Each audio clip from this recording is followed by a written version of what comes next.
He was a reluctant, highly reluctant guitar hero.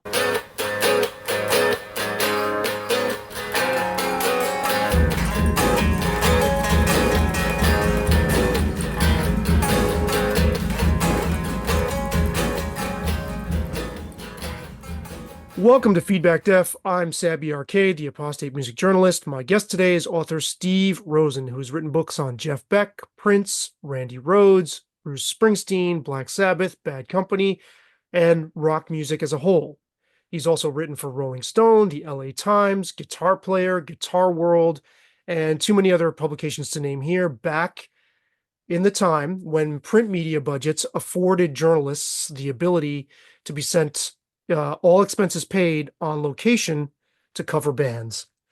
But his latest book, I'm going to wager, is most near and dear to his heart. And Steve, you can correct me if I'm wrong there. Decades in the making, Steve has just published Tonechaser, Understanding Edward, My 26-Year Journey with Edward Van Halen, which I'm delighted to be discussing today.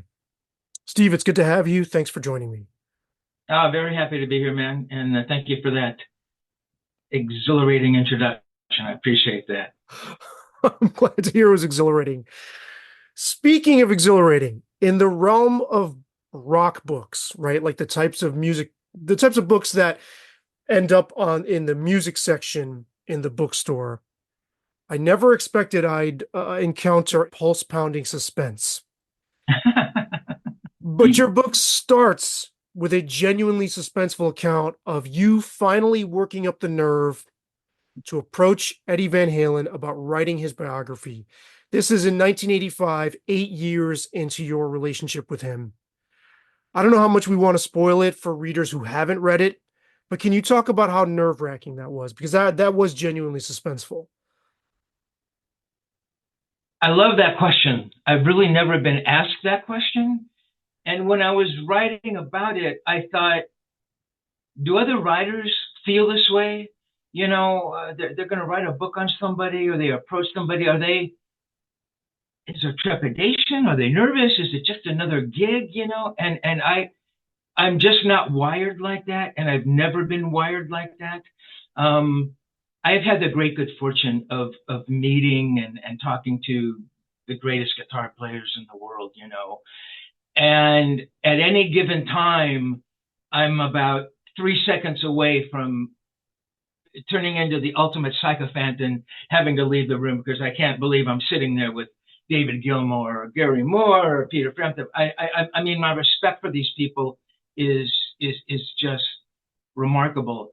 And I know I'm veering off a little sideways. No, please. Totally fine. I wanted to be a guitar player in a rock and roll band. I wanted to be a songwriter. I wanted to go on the road. In no way am I comparing myself to these people. That's not what I meant.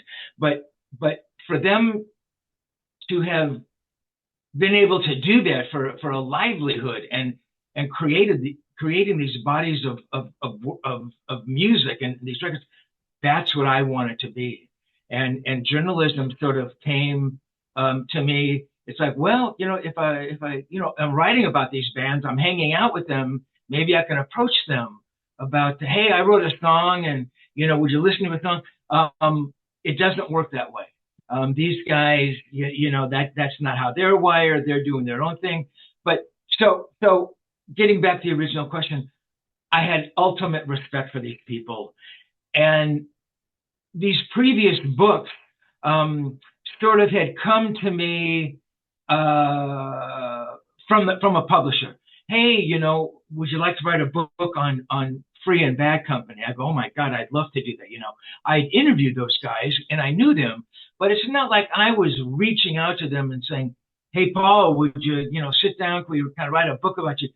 So with Edward, it was entirely different because I had this friendship, you know, again, that teetered on just the ultimate respect for this guy and his artistry and what he had done, you know, with a friendship.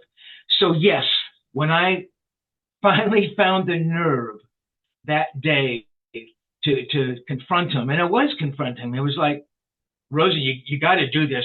or that opportunity is going to pass you by, and somebody else is going to come in here and maybe write that book that you want to write. So I was terrified. For me, it was kind of like, well, I'm terrified to ask him. I'm terrified if he says yes, and I'll be terrified and absolutely low as low can be if he says no, but I think he understood who I was by then, and what I could maybe bring to a book on his life. Or maybe that didn't matter at all. Maybe it was just like, hey, yeah, you're my friend and you'll write the book and I trust you. But yes, I was afraid and as nervous as I've ever been. And that counts, and that's including, sitting on the bed with Jimmy Page or sitting there in the same room with Brian Wilson. I mean, my heroes, these guys. But this was different because I knew him. And it's like, in my approaching him to write this book, I was thinking, this has to be the greatest thing I've ever written. This has to be like, something special. So yes, I was really, really afraid of that moment. Yeah, it's interesting you say that it was terrifying if he said no, right? Because there's two things at stake. One was your personal relationship. Right. And the other one is your sense by that point already, you were aware that because you had developed this relationship and because you had gotten a more personal view into him as a person, that you felt capable, you felt like up for the task of doing the best, or not necessarily the best, but the book on him that would have had the most profound vantage point. So that's the pressure of him saying no. But it's interesting also that you say it's terrifying if he had said yes, because then you have to live up to it. Exactly. And you bring up interesting points, because truly there was nobody else in the world. Look, I'm not saying that I was the greatest writer or that the words I was going to put on the page would have been, there were remarkable writers around at that time. But I'm saying no one had the vantage point that I did. No other writer was hanging out with him on an almost daily basis. And yes, again, that was this amazingly positive thing, but it was also a negative thing, because it was like exactly as you said. Because I was there, I wanted to create this book that was really all encompassing, that explained who he was, and not just the musician person, because those kinds of stories were still being written in the guitar magazines. It was like, yes, we know what kind of guitar he plays and all that. I didn't want to write that kind of book. You had already written a bunch of those. I'd written by then. I think I'd written the 3 cover stories in Guitar World, which were pretty big stories. I mean, people still talk about those 3 stories, not counting a bunch of little, features, going to the NAMM show in New Orleans, and going to his studio and taking notes and introducing him to Les Paul and that kind of thing at the Rock Walk. So yes, probably as much as anything else, I felt such a crushing pressure to be able to write this book that was going to resonate with fans, that was going to be honest, that was going to let people see a Van Halen that they didn't know. And ultimately, that book never happened. But all these years later, it's still, all of this still goes through my head when I began Tonechaser in 2020. And it was like, my God, I'm sitting on this treasure trove of interviews and experiences. It's like you have to bring your A game. This has to be just the most extraordinary thing you've ever written, not only for yourself, but I felt like this obligation to fans, because no one else could tell that story. So, which is why it probably took 14 months. Those other books you mentioned, the book on Sabbath, book on Free, I think those books probably took 3 or 4 months, and they were hard books to write. So, yes, Tonechaser was longer, but it wasn't that. It was that every word I wrote down. It was like every scene and every memory. It's like it just had to be perfect, you know. So there was a lot of pressure, and again, I avoided it for many years. You know, 2003 is when sort of my relationship with Edward ends, and it's 17 years go by before I think that I can sort of look back at that book that never happened and bring all that to bear in 2020. And am I capable of writing this book? You know, am I a better writer now than I maybe would have been in 1986? So all of those questions went through my head, and yeah. Yeah, and so much there because, and we can get into this. I was actually going to ask this as a question, but I'm going to say this because I think, I'm curious on your perspective. I think what we ended up with was more fortuitous because by the time you get around to writing this book, which you had forgotten about the tapes, you I saw did. the tapes on the shelf and didn't even remember what are these tapes? We're now in an age where the meta story of the chronicler is just as important as the subject they're chronicling. People want to be on the trail with you, on this journey with you. And I think ultimately, not just for the fans, but for anybody who wants to write a subject or for anybody who's chasing this white whale of this book they know they have in them, I think there's that third layer of your book for those people that we can relate to you as you are relating to Eddie's quest for the ultimate tone, right? There's a parallel there. This book has been pressing itself through your imagination for decades at this point. Mm. I mean, there's a long time off there, you said, between 2003 and 2020, but it had been niggling at your, awareness.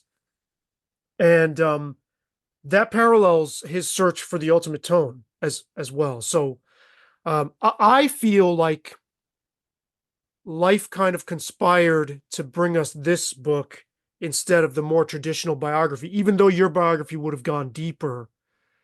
There's something magical or charming about what you ended up with, which is it's your own internal reflection as you're living with this book. The subject, I know that I'm going on and on here, but the subject and this relationship, and also I just want to add your nervousness came from confidence and also knowing what you had, because you'd spoken to so many people by the time the book kind of fizzled out and Ed became resistant to it. So I know I gave you a lot there, but feel free to go in any one of those directions. Yeah, no, man. That's all. I love all of that. You know, and you bring up the idea of the meta story becoming important in this day and age of blogging and podcasting and the internet being such a integral part of our lives. To be honest, when I started writing the book, I mean, look, as a journalist, I'm not a skilled journalist, but the one thing I say is don't inject yourself into a story. Nobody cares. That's the axiom. Right? That's one of my questions. That's the ultimate axiom. Don't get too close to the subject because Exactly. it'll distort. Right. It'll distort. It'll intrude on your objectivity. Exactly. In fact, somebody, he was an editor of some various magazines, and he wrote the same thing. He goes, man, you broke every rule. You know, you're not supposed to get close. And I used to think that was wrong. And I read your book and I feel differently, which is a very kind thing to say. But I had no sense of that. Well, look, I did. I kept thinking, initially, I thought I would just write the book in third person. Edward, was smoking that day, and I was going to play a really distant part. And I started writing it, and I couldn't get it. It was just too difficult to keep reaching out to this third person and these things that happened back in the day. But I'm writing it today when we know all these things are happening. I just couldn't keep it straight in my head. And a buddy of mine, in fact, he helped me. He approached me to write a book on Randy Rhoads, Andrew Klein. And he said, write the book in first person. You know, who cares what they think? You were there. And at that point in time, I got it. So it would have been impossible to divorce myself from the book, writing it in a third person. What I did not want to do, I didn't want it to come out as any kind of my memoir or the life of a rock and roll journalist. That's not what it was meant to be at all. And I really tried to pull back as much as I could, but there were moments when I thought, fuck it, I'm just going to go with it. I'm going to tell them that I flunked out of UCLA, and I thought people could connect with that, and they did. But yes, what you say that it was, fortuitous, or the phrase that you used, that the book didn't happen back then, I think you're right. Because what happened when I started writing it, I kept thinking, well, what would that book have been? Let me just sort of take that and put it here. And I realized, no, these are two entirely different books. That book, as you rightly pointed out, would have been it would have been a really good book because I was there and I saw these things. But all that connecting tissue that I think people like reading about, and the little descriptive stuff, wouldn't have played a part in there. There would have been little bits I'd have to connect bits, but it would have been more really just a book full of those interviews, and an entirely different book altogether. So in ways, it was good that book never happened. Of course, I was incredibly disappointed, and I thought, oh my God, because I had worked pretty hard on it, and I had reached out to a lot of people, and I still have those interviews. I mean, there's some remarkable interviews that I have that show up in little bits and pieces, and Tonechaser in the very back, the little oral narrative part. But I have these incredible interviews that I'm still sitting on, that I had done for the book back then, which have never seen the light of day. But no, I had no sense that the world had changed. And I love your phrase, the meta look at it, that people kind of wanted to hear about the person writing the story as well as the person they were writing about, because I was really afraid of that. And one or two people, not many. Do you know Reddit? Do you know that site, Reddit? Sure. Yes, of course. There's some nasty fucks on that side, and I hate to. I hope we can cuss here, but Okay. it's like, oh, this Rosen, who is he, man? I don't know who he is, and how can he write this story? And I don't give a shit that he went to school or that he and not many, like one or two, and they were all on Reddit. And a lot of people did like the book. But a couple of these guys said, oh, we really don't care about you, man. We don't want your stuff in our book. One last little tag here. So I finished the book. I think publishers are going to fall all over themselves for the book. By then there had been some other books out, of course, some other really good books, but different. I thought, my God, I was friends with this guy who's arguably the biggest guitar player in the world, and Edward had passed by then. Which made his legend even bigger in a strange way. They're gonna love this book. They're gonna go, oh my God, yeah, we want this book. And I had two comments from two publishers, and they said, the book's too long. You'd have to cut it in half, and you got to take out all that stuff about you. So they didn't care at all. So yes, in answer to your observations there, man, which were spot on. Yes. Different book, and yes, I believe in many ways this is, for want of a more generic description, it is a much better book than that would have. Though that would have been a good book, this is a much better book. Well, I would even go further and say this is the book that wanted to be written when you first got the inspiration and was pressing on you so much.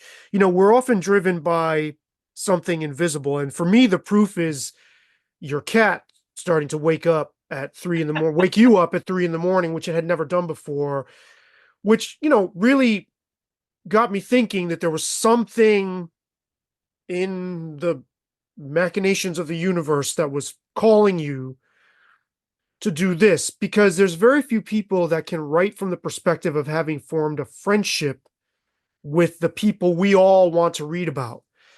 And that's extremely rare. I mean, I've been lucky because I've become pen pals with several of the people I've covered, but nothing on the level that you experienced. And I do think that's regardless of what the publisher said, I think they were thinking maybe in the old paradigm.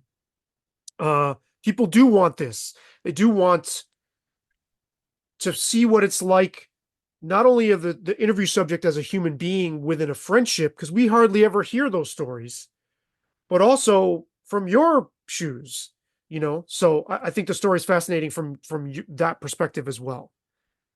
I mean, I love that thought that Arpeggio, my cat, started waking up because he thought, oh, Steve needs to do something. Maybe I need to get him up out of bed in the early morning. Come on, Steve, wake up. Wake up creatively, kind of thing.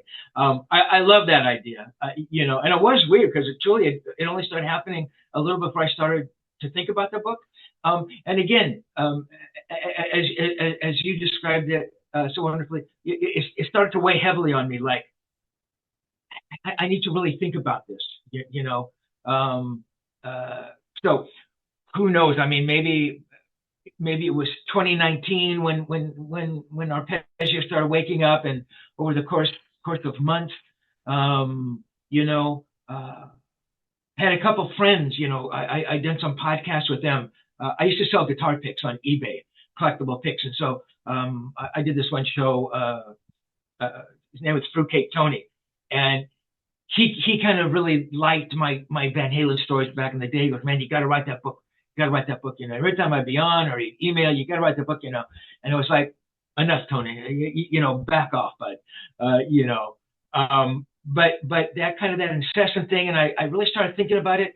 And look, I don't want this to sound like any profound revelation or I was doing some great creative, service for the Van Halen nation. But it was a book that I thought needed to be written only because there was nobody else that could write it. And I've always had sort of the documentarian kind of a mind. I loved collecting things, my cassettes. I have all my cassettes, all the hundreds of hours, and that's kind of like why I love kind of writing for magazines, because it was a little piece of history that's now preserved. Interviewing Jimmy Page in 1977, I knew that interview for Guitar Player, there would not be many interviews like that. And there weren't until many, many, many years later. Yes, Guitar World and Guitar Player ran those stories, but this is Jimmy remembering what he played on the first record, 20 years later. I was there in the moment in 77 asking him about the first record, which is only, still a few years prior, but not that far. What I'm saying is, I realized that it was important to get it right and to get this stuff down. And that story still resonates with so many fans. So it was that as well. It's like obligation sounds like I'm a martyr or something, and I don't want it to sound like that. It was just, I thought that this is a story that needed to be told, and hopefully people want to hear it and it resonates with them. Because you bring up that thing that it's hard to write about someone that you're friends with, especially someone of his stature. And it was. So I was afraid, one, to write a book that was 580 pages of me just saying, he's the greatest person I've ever met, and I love him, and no one's ever going to play a greater guitar than he did, or going the other way and trying to remove myself so far that it came out a little neutral sounding, and so where do I find that common ground, and how honest should I be? And you bring up again those tapes that I call the Twilight tapes that were really those personal moments, and when I started listening to them, I thought, oh my God, these are remarkable. They reveal so much about him, but can I use them? Is a fan going to hear that and go, you can't write that. You can't say those things. You can't reveal that about Edward Van Halen. We love him, and that's not who we think he is. So it was like, not wanting to blemish this person, or put a pimple on his perfect personality. So it was a lot of things to think about, which probably is why it took me, really 17 years to come to grips with all that stuff.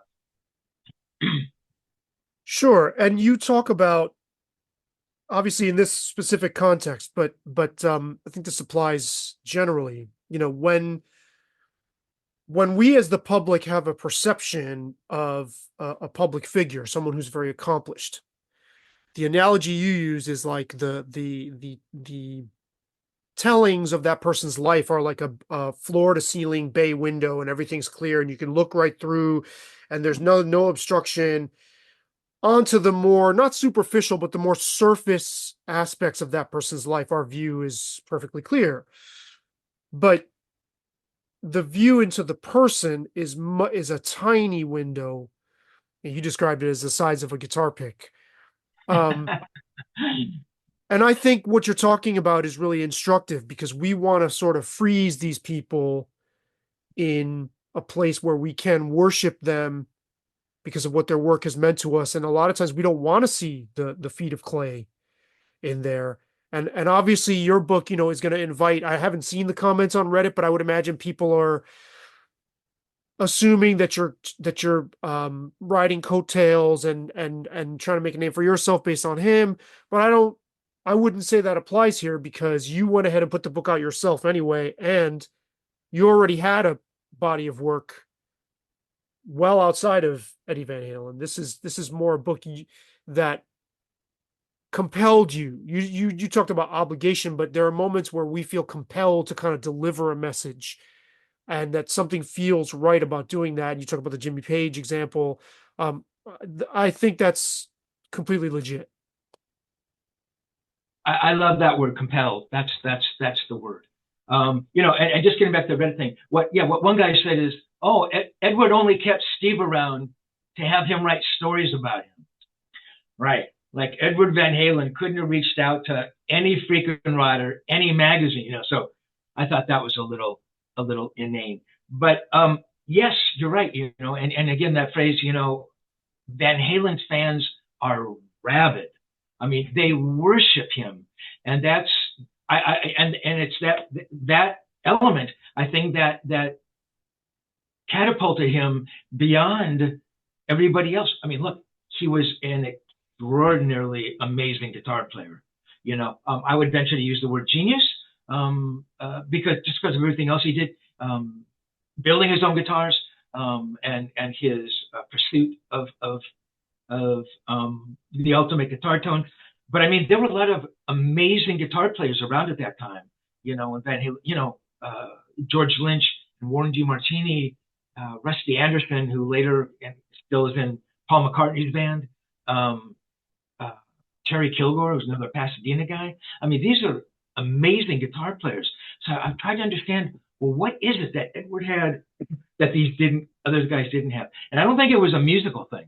I think it was that element you talk about, that Edward was worshipped beyond his guitar playing. These people loved him, and I saw it when I would be out with him. And we went to some concerts, and yes, they were attracted to him because of his music, but they approached him, and I hate to use this word, like as if they were acolytes. I mean, I saw it. They just loved him, adored him, and worshipped him. And so, yes, later in writing this book, it's like, my God, what are these people going to do? They're going to, you know, and I think I used the phrase that, you know, they're going to burn me in effigy if I reveal some of this. It wasn't even my interpretations. These are his own words. So it's not like I was thinking, oh, Edward was a fragile guy and, you know, he couldn't deal with the public. You know, it was him telling me, hey, I hate to go out there. I don't like to do interviews, much more personal stuff. So, yeah, I was compelled to write the book. And yes, in a way, maybe again, it's fortuitous that no publisher wanted that book, because I will bet you if they wanted to cut me out of it, or a lot of, you know, my participation in the book, I'm pretty positive they would have cut out every single one of these controversial parts. You know, if you're off the subject for just 1 second. So Alex Van Halen has a book coming out, I believe, next week, and I'm sure it's going to be remarkable. What Alex did to avoid all of the politics and and all of this stuff I think that people really kind of wanted to hear is that he ended his book at 1984. And certainly he'll talk about Dave. And in fact, I just put up another little interview I did with Alex in 83. A couple of months ago, I put up like a multi-part series with Alex that I had done for the original autobiography back in 86. And it was amazing. And he was not real friendly with Dave. I mean, he really didn't care for Dave. But yeah, so that's how he sort of got around it. And I get it, you know. So we're not going to hear about Sammy or Gary Sharon or, you know, Dave. I'm guessing, you know, a lot about Dave. But yeah, and his way, and I get it. Look, this is his brother, an entirely different relationship, obviously, than I had, and he loved him and misses him, and you know he didn't want his book full of that kind of dirt, which I totally understand. So yes, it was extraordinarily difficult for me to include that, but when I started writing and I realized what the book was, I said it has to be entirely honest, and I have to reveal him as honestly as I can and what I saw and what I perceived through that little guitar pick-sized window. And the same way I've got to reveal myself in the same light, you know? So I'm there, I'm doing drugs and drinking with Edward, and, you know, I didn't want to say that stuff about myself. And maybe we all went through that, you know, but I'm not proud of that. Yeah, so it had to be an honest book, and I think ultimately that's what people have responded to. What do you think Eddie Van Halen's response would be if he were alive to see this book? And how has Alex Van Halen been, you know, like when you released that series of interviews with him from way back, you know, what is the sort of the estate or the camp? What's their response been? So I began the book on August 24th, 2020. And I remember the date again. I write about it because it was my birthday. I thought, okay, that's a good day to start a book, right? And 6 weeks later, I forget the exact date, October 6th, Edward passes away. One of my greatest wishes was that when the book was done, I wanted to give him a copy. And again, without trying to give the book away. So in 2003, the relationship sort of fades. I had not spoken to him or anybody in the Van Halen camp since 2003. So I begin the book and I'm thinking, this is going to be the bridge to reaching out to him again. And in the book, I do write that I tried to reach out to him through email and I never heard back. And I did, I found I got his phone number and I called and left a message and never heard back. Edward passes away. And at that point, I thought about this very thing that you just asked me. What would he have thought? If his frame of mind in terms of our relationship was still the same, I believe he would have said, look, we haven't spoken for a long time. And, you know, I'm not going to read your book. I don't think Edward read that much to begin with. That's just my observation, which is neither here nor there. But I would hope, I think that he would have said, but I know who you are, you know, and I know the kind of person you were. I know it will be an honest book, so you have my best wishes. In my head, that's what I hoped he would say. Could he have said, 17 years later, you write this book, you know, and I never, you know, could he have been angry about it? I don't know, man. I just hope that somewhere along the line, I hope that, you know, a good deed doesn't go punished. You know, Right. You know, no good deed all the right punished. reasons account for something, and you know, it wasn't anything to do with money. Trust me, you know, look, I've been very lucky. It's in the third edition. And I sold a fair amount of copies for a self-published person. But you could have made, you know, you could have gone and been a bank teller and worked and earned more than I've made, you know. So it was a lot of work. Money had nothing to do with it. I would hope that's what he would have said, you know. In terms of the Van Halen camp, I have not heard one word from any of them about anything I've done. So there have been the 3 editions of Tonechaser. I put up those interviews with Alex, and really it was sort of in the shadow of his book. And I thought, well, one will feed the other. People will look at my interviews and go, "Wow, that's cool. Maybe I should check out Steve's book. Maybe he's got some interesting things to say." And also, it's like, "Oh, Alex, look at all that great stuff he said. We're going to go get Alex's book." Look, not that Alex Van Halen needs my help in selling books. I think he's already on the New York Times bestseller and #1 on Amazon. He's going to sell tens of thousands of books. That's not what I meant. But I thought, you know, again, I felt compelled to release those. I've been sitting on those interviews. And again, those were done in '86 for the book. And they were, honestly, they were amazing. I forgot some of the stuff that was on there. You know, it's like 4 or 5 hours with Alex. I know he had never done an interview that long. I think it was done over the course of a couple of days. And I think it revealed a lot about him. And again, if I don't put that out there, all of that is lost. I mean, nobody had that access to Alex. And if I don't put it out there, we never learn those things about him. In July, I come out with an audiobook, which is embedded. So I do the main narration, but all of those interviews you read in the book and all of the Twilight tapes, that utilizes the actual archival interviews I did with Edward.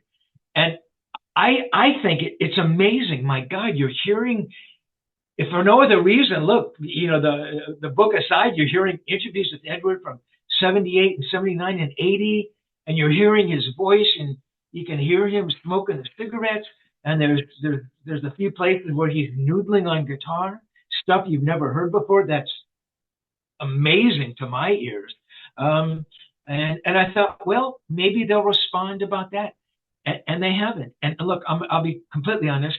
I would love to hear from Wolfgang, you know, and he might say, "Hey, look, you know, I never read your book, and I don't know, but you were friends with my dad for 26 years. You had a relationship with my dad for 26 years. You know, can you tell me about him?" You know, I mean, that's what I would hope. Or hey, you know what? I'm not going to read your book, but I'd like to hear my dad's voice again. Send me an audiobook. I truly believe that if he heard that, he would go, "Wow, that's pretty cool. I never knew that about my dad." And look, I realize it's his father, but again, the relationship with the son is different than relationship with a brother or the relationship with a friend, right? Sometimes you tell things to your friends you might not tell your brother or your son, but so those are my pipe dreams, you know, that someday I will hear from him, and you know, maybe we can mend bridges and come together, and yeah, I think it'd be amazing. I think it'd be fantastic. So that's what I think about. And how much did you worry about any desists, letters, or legal attempts to stop this? Because I mean, these interviews were, well, the ones with Edward or Eddie, we know him as Eddie. If you're friends with him, you're close to him, you call him Edward, but the world knows him as Eddie. Those were not done under the auspices of, "Oh, let's write this book." They were already collected by the time you approached him, but everything else was done with his blessing, for the express purposes of, okay, Steve is writing this book on me. We signed the contract, and he's been authorized to do it. So he can talk to whoever. But since that's not technically what this is, I'm just curious how much you considered that you might face some legal hurdles. I hate to go back to that word, I was terrified of. So yes, in '86, we signed that simple little contract. Well, I think it was earlier. I think '85, it was a really simple 1-paragraph And I Right. put those in the book, that In all now. in all caps that you wrote. And then you didn't Exactly. sign it. You didn't sign it yourself. That's What more of a a napkin note, kind of a contract, right? Oh my God, what a moron! But yeah, so I think the '85 was when that first contract, and then the second contract was drawn up by his lawyer, which is again, it's only a couple of paragraphs. We both signed it. At that point in time, Edward said, "Listen, you can record me anytime you want, use anything you want." Now he told me that. Can I prove that to you? Well, can you prove to me that he did not say that? So I'm trying to answer your question. So look, so yeah, so I had done a fair amount of interviews with him before those contracts were signed. But all of those interviews were really, they were just for magazines. I don't think any of the, uh, again, the Twilight tapes came out before then. There might have been but I think mainly they came out sort of after we signed the contracts. But in answer to your question, yes, I was totally afraid. I wanted to reach out before I even started the book. I wanted to reach out to them and say, look, uh, I'm going to write a book about Edward, and I knew him, and we were friends, and I would love to have your blessing. And I don't know, but I believe they would have said, we do not want you to write the book for no other reason. And again, I don't want to give the book away. So basically, the Van Halen camp is Wolf, Alex, and this other person who I don't even want to use his name. He gave me a lot of grief back in the day, and I still don't understand why. Alex, we had a great relationship. There was a little bit in the book, and I write about it. Van Halen were going to go out on the road with Bon Jovi and open for them in Europe. And he said some things about, oh, Bon Jovi are posers. I printed that thinking it was totally innocuous, and he got mad at that. So there's like these little bits and pieces. Is that still in Alex's head? I don't know. But I think they would have had me stop the book, whether I was his very close friend or not, just because they didn't want me to write the book. And I was afraid of them saying that. So it's like, what's that thing?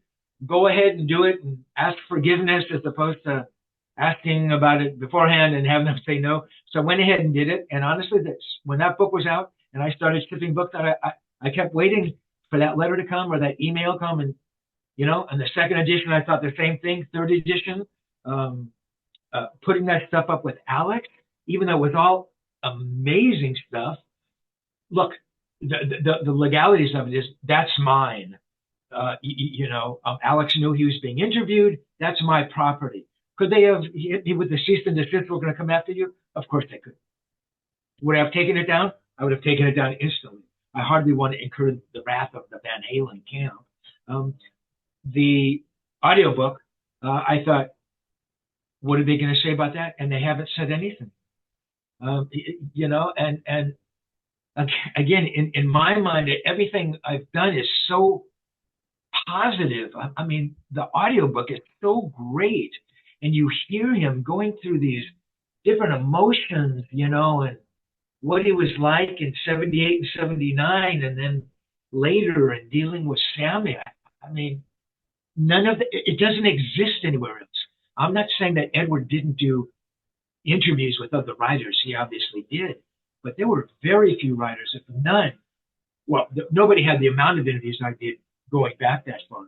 Jazz Obrecht did a lot of early interviews. I think he did 3 or 4, but they were mainly, kind of guitar-centric interviews and really great interviews.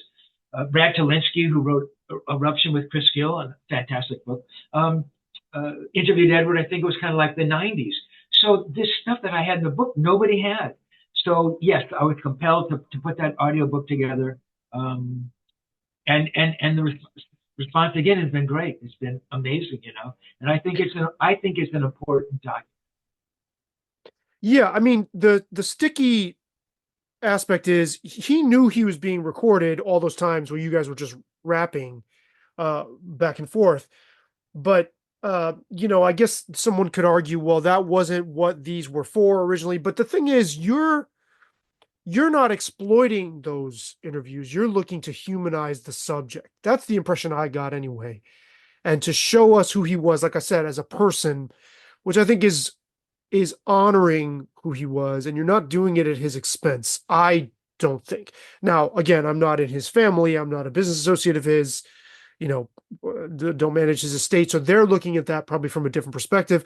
I would suspect the fact, the old adage that when you get sued, that's when you know you're doing something successful.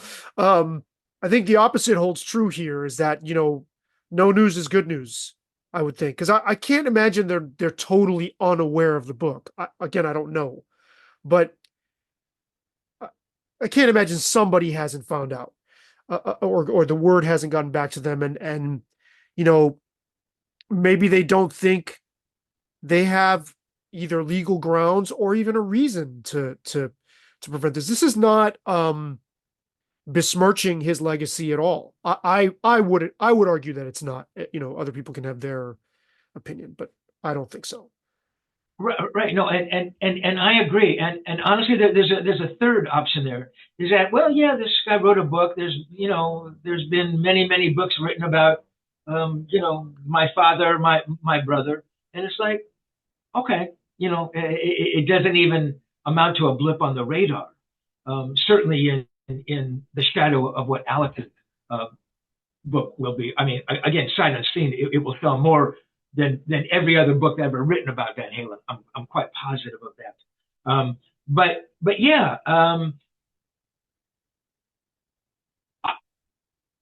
I would have sent them the manuscript, and they could have read. They could have said, take out this, change it. I would have done it in a heartbeat. To have their blessing, you know. So on the other side of that, it's like, well, if I take that out, then I got to take that out. Look, I could have written a book that would have been basically Tonechaser and taken out all those bits. I think it would have been an entirely different book. I think so much is revealed in those Twilight tapes. He says one little line, and it's like, oh my God, can you believe that Edward would say that? I mean,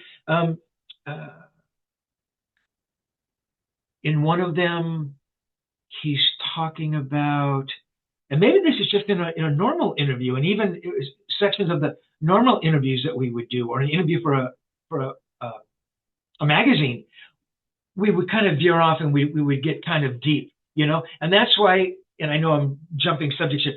He would say to me, don't print this. And then so people think, well, why would you print this years later? Because he said that, he was bashing Warner Brothers, in light of the next record coming out. He was unhappy with Warner's, or unhappy with Dave, or wanted more participation from Mike. Had that come out in a story I was writing at the time, yeah, that could have been disastrous. And I never would, and I never did betray that, except this one time when Alex made this statement about Bon Jovi, oh, they're posers or something, and I thought, that's cool, man, that's a cool thing to say. But and that's why years later, it tells you the kinds of things that Edward felt were too personal to put out at the time, but all these years later, they just reveal who they was. It doesn't give anything away. It doesn't demean him or anybody. And the point being, yes, I could have written the book and taken all those bits out. I think the book would have been half as effective, half as good as it was had I taken those bits out. But don't get me wrong, I had to think long and hard when I was putting some of those things in, and I realized how personal they were. And the last thing I ever wanted to do was embarrass or hurt anybody. I knew about Wolfgang, and I knew about Al and Valerie. My God, to think that would have hurt them in any way, I'm just not wired that. I couldn't bring myself to do it. That karma that would have come back would have just been too painful. Or even just your own conscience. I don't, Exactly. yeah, I don't, yeah. That's clear that that's not your intention. So I think anybody who sits with this book will understand that that like I said, this is not attempting to exploit. You're trying to honor his legacy. I think that's very, very clear. So the book is subtitled Understanding Edward. What do you think the public understands the least about who this person was? He was a reluctant, highly reluctant guitar hero. I don't think that meant anything to him. We had conversations about him winning the Guitar Player magazine's best guitarist poll 5 years in a row or something, and I said something about, you can't, you can only win it 5 times in a row, and he laughed. It just didn't mean anything to him. I mean, if you were a guitar player and you won one best guitarist in Guitar Players poll, you would be beside yourself. Because at the time, back in the day, in the 70s, Guitar Player magazine was the Bible. To win that once would be a crowning achievement. It just meant nothing to him. I think that everything being equal, I think he would have been just as happy sitting in his room, recording guitar riffs, playing guitar, building guitars, and never being on stage. He was a pure musician who just loved the guitar and everything else that came with it. I mean, look, he had a beautiful wife, and he had a big house, and he had great cars, and no one's gonna turn their nose down at that. But I don't think that really, at the end of the day, meant anything to him. I think that was one part of it. I think he was pretty fragile.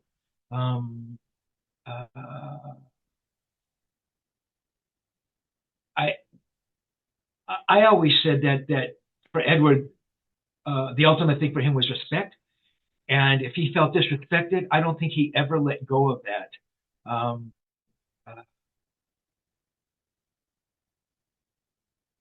At least that's what I saw, and I think what he always said to me was just ultimate respect. But if he was disrespected, he held on to that. You would think someone like Edward, well, that wouldn't mean anything, you're Edward Van Halen. What do you care? It mattered. He was,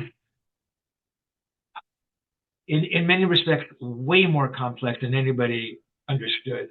I would see different facets of him, and little bits and pieces would poke their head out, and I would mention something about a guitar solo that wasn't negative, because I never, I would never say anything negative, but he would kind of take it as, oh, I didn't think it was really good, and he would be hurt by that.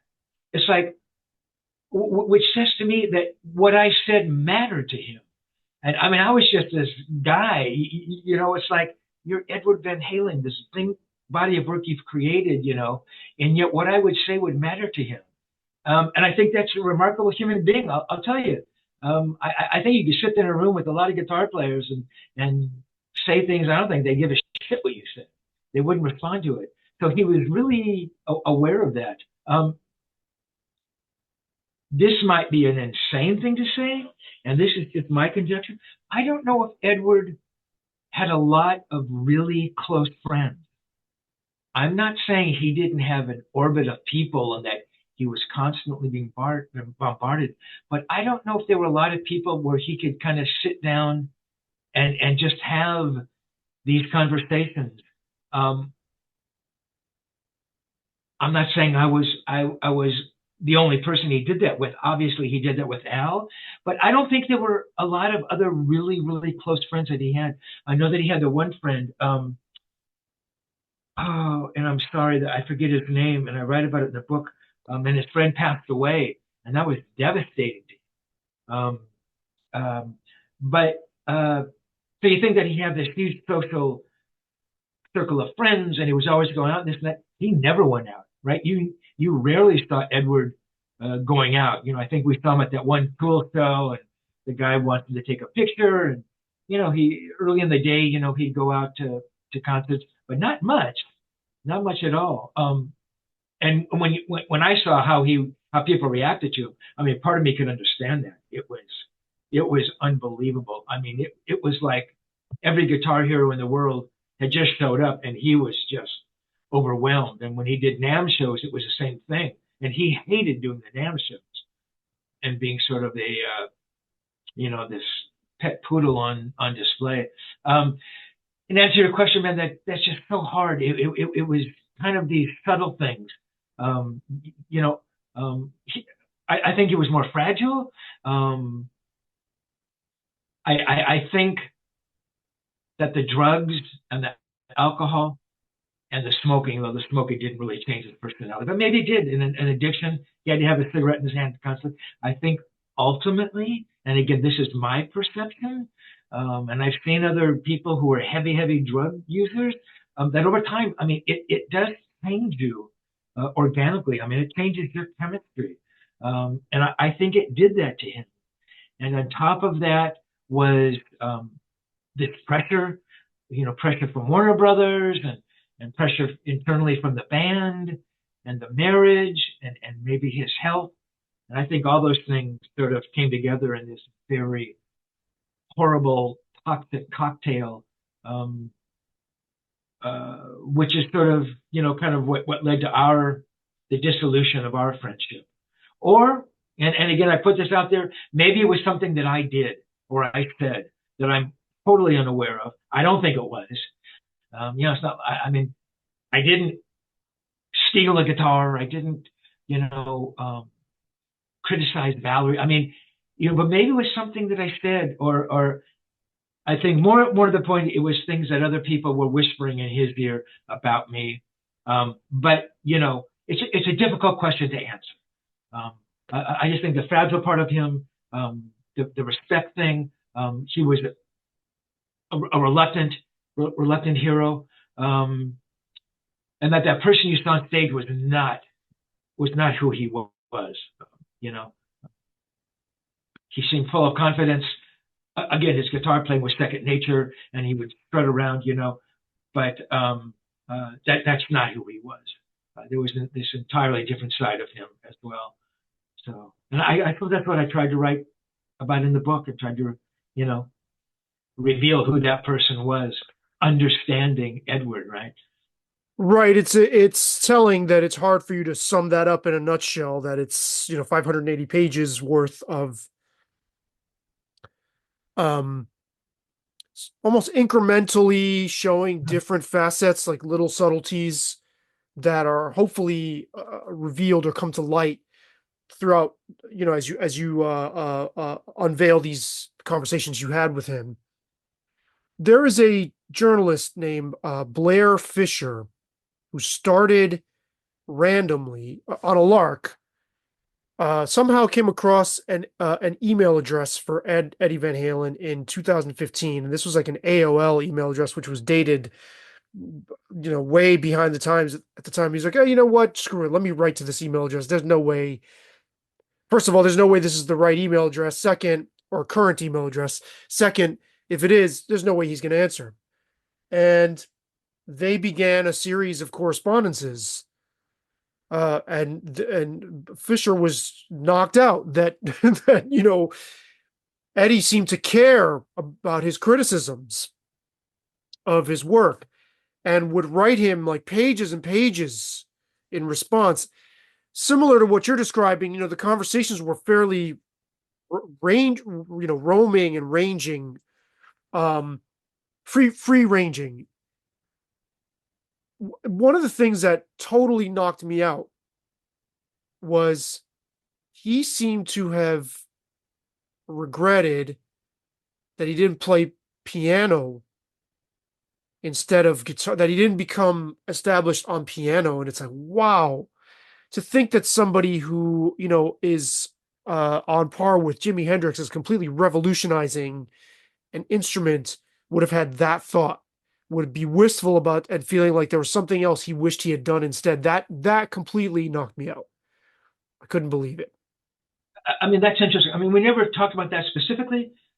I mean, certainly he talked about taking, piano lessons and learning classical piano, which didn't thrill him. And I think that his feelings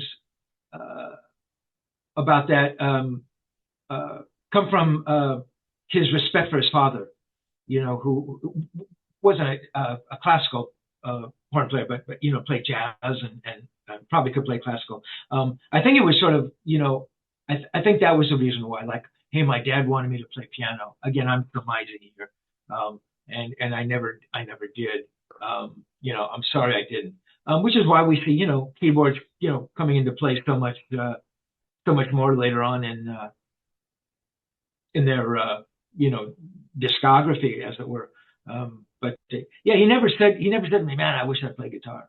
Sorry, I wish I played keyboards. Never said that. But yeah, in any given moment, I'm sure he probably would have said that to this other writer. What do you think his regrets, just based on the person you got to know, what do you think his regrets might have been, if you're speculating, at the end of his life? I'll tell you with fair amount of certainty what I think his biggest regret was that original band with Dave did not stay together. I think he would have given anything had it been those four guys for the entire length of the band. I think that was heartbreaking to him. Dave wanted to go do a solo record, and towards the end there, Dave not being in the studio working on pre-production. I talk about that respect thing. That's about the worst thing he could do. Dave's off, we'd say Dave's off climbing a mountain, and he's not in here, working on the record. I don't think Edward could ever forget that. On the other side of that, he always gave Dave all his kudos. Dave was responsible, for the look, a lot of those videos, and he goes, Dave always carried his weight and always came in with the lyrics and melodies. But towards the end there, Dave had that itch, wanted to go do his own solo record. I think Edward building 5150, gave him more fuel to leave the nest, as it were. But I would bet you anything, his biggest regret was that the four of them didn't remain together. What exactly? That's surprising. What specifically are you basing that on? Around that time, so that's like what, 1985? Yep, that's right. When you're to approach him to do the book, because that made me wonder. One of the questions I had was, you didn't have a front row seat per se, but you were somewhere in the first 20 rows, right, for this, as this unfolded. And to the public, it was really mystifying. It was like I think the first time, I mean, I was like 12 years old. So, but to me, it was like this sudden, out of nowhere seeming thing with this band that's on top of the world, all of a sudden makes this drastic change. I'm curious what you were seeing leading up to that, because you get on the bus with him prior to the first record even being out. Yeah. You meet him in 77, in June of 77. So, what did you see? What was your sense of what was going on? And when it happened, how surprised were you? Good question. So I can remember him telling me as far back as the second record that he was unhappy. And I think I write about that in the book. And it had to do with Dave, a lot of that. And he would talk about being unhappy with Mike, and it didn't have anything to do with Mike's playing at all. It was just his willingness to be a part of the band. And with Dave, it was the same thing. He never said, oh, they didn't show up, oh, they didn't know their parts. It was nothing like that. It was more, I want them to give as much to this band as I do. No one was going to be capable of giving as much to Van Halen as Edward did, because he lived and breathed it 24 hours a day. But he just wanted more from them. So as time went on, those problems were exacerbated. And I write about in the book, Mike never called him once to want to come over and jam. And I said, well, or bringing in an idea. And I said, well, maybe Mike's intimidated. He goes, what? Intimidated? It's been 7 years. Get over it. And that's how he thought. Edward didn't think, oh, yeah, you're right. He could be intimidated because I've written all these riffs and I'm this guitar. He didn't think like that. No, he just wanted the effort being made. I don't think it would have mattered what Mike brought in. I'll bet you that Edward would have worked it up into a song. So it didn't have anything to do with the quality of it. It had to do with Mike making the effort. And the same with Dave. Because again, it wasn't the work ethic, because Dave was always there, and when he wasn't, except when he wasn't. But in answer to your question, so '84, the studio gets built, and Dave, I think it made Dave nervous. Dave didn't have as much control because Ted was no longer in the studio all the time with Dave. We're talking about Ted Templeman, who was the producer, Sure. who was really there producing Dave. Ted didn't. I mean, Ted didn't really produce Edward. He made suggestions, but so I think that was part of it. But Edward, and again, I write about it, and you can hear it in the audiobook. He, I don't know how many times he said to me, man, I love Mike, I love Dave. I know, she says, I understand if you change a member, that would be that would be terrible, a terrible decision to make. He just wanted more from them. So yeah, I'm positive that he wished that band could have stayed together. And what was the second part of your question? No, that's okay. You know what? I don't even, I'm just going to follow you because I don't, it'll come back to me. Yeah. That's surprising because he wasn't, like, according to what you're saying, it wasn't that he was a tyrant and wanted total control. He wanted more input, according to what you're saying, from everyone else. He wasn't the type to be like, no, I want to be completely dominating the writing process. It's no, I want you involved more, which actually also surprises me. Right. No, that's an excellent point. And I think, if anything, I think Edward relinquished too much power. A lot of times I think Edward would take the path of least resistance. When Ed Leffler passes away, who was really the manager who really brought them together, and that's during that, the salad days of their career, and then Ray Daniels comes in. It was like, did you even make an effort to go out and find a manager or talk to managers? I never asked them that, of course, but it was just like, oh, well, there's a manager here, and Ray was Alex's in-law, or relation of some sort. It's like, when they were looking for a singer to replace Dave, he said to me, go find me a singer. And he was deadly serious. I'm thinking, Edward Van Halen doesn't have a Rolodex from hell. He could call up Freddie Mercury to come sing on the next record in a heartbeat. I'm exaggerating here. But he didn't, not only did he not want to do it, I don't think he understood how to do it. And I don't mean musically. I just mean, well, I got to call and set up, audition. It just wasn't part of his wiring. He didn't want to be bothered with that. Who did he say that to? I'm sorry, go ahead. Sorry, who did he say that to? Go find me a singer. Me. Oh. And had I taken him more seriously, I would have found him a singer. I knew enough people, I would have found him some amazing singer. Maybe a guy who was in a band, they had a first record out. I knew those kinds of people. I thought he was joking. Right, because I was going to say, how serious do we know he was being, or sarcastic, or, well, you go find me somebody. You know what I mean? Like, I could see that being said in a flippant way. Yeah. Right. I'm sorry to interrupt you. I thought the same thing. Listen to it on the audio tape, on the audiobook. And I go, he goes, yeah. And then I think there was another time he called me. He goes, have you found me a singer yet? And I'm thinking, my God, is he really that serious? And then how does he find Sammy? Well, the story goes that they both shared the same right. The car detailing person, like the hot whatever they're Claudio. Right. That seems to me a little capricious. So had Sammy not gone to the same car dealer, he wouldn't have used Sammy. Then there's talk about way back in the day, because Edward was a big Montrose fan and loved Sammy and Montrose, so he knew about Sammy. So there was that connection. And some people said, I think Ted may have even suggested, well, why don't we get Sammy in the band originally? Well, obviously that didn't work. But I mean, again, it just seemed like, well, yeah, they're both the same mechanic, and Sammy came over and they played, and I remember Edward leaving the message, and that's in the audiobook as well. Hey man, Sammy's voice to my music. Wait till you hear it. So he was really excited about Sammy. And he was really excited about Gary. But that honeymoon period, man, just wore off real quickly. In both cases, you're saying, yeah.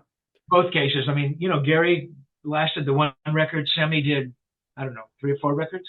4 records. And again, about allowing too much control out of his grasp. Sammy Edward didn't say to Sammy, you're going to be in Van Halen, you cannot do your solo career, or that needs to be put on hold for the time being. And Sammy came out with that first solo record. It was like before the 5150 record, or right after. What band could you join that would have allowed you to come out, the new member, come out with a solo record? I mean, it's ridiculous. And people said, well, he had contracts with Geffen. I go, fuck contracts. If Van Halen wanted Sammy to, put that solo career on the shelf, he would have put it on the shelf. He didn't. He allowed him to do it. To me, that was insanity. And at one point, Edward even said to me, he goes, yeah, Sammy's coming to the band, but coming out the solo record, man. Maybe he played bass on it. He played bass on it. Sorry to interrupt you, but Eddie played bass on that record. He did. And I think that was Edward sort of acquiescing to the thing. It's like, all right, I'll play bass on it, It's like at one point he said, yeah, I think people think we just have another blonde singer coming in to do a solo record with Van Halen. To my mind, it was ludicrous, but that's just me. Well, you're painting a picture of a guy who was able to be singular of focus, and that doesn't, just by definition, it doesn't mesh well with people who have other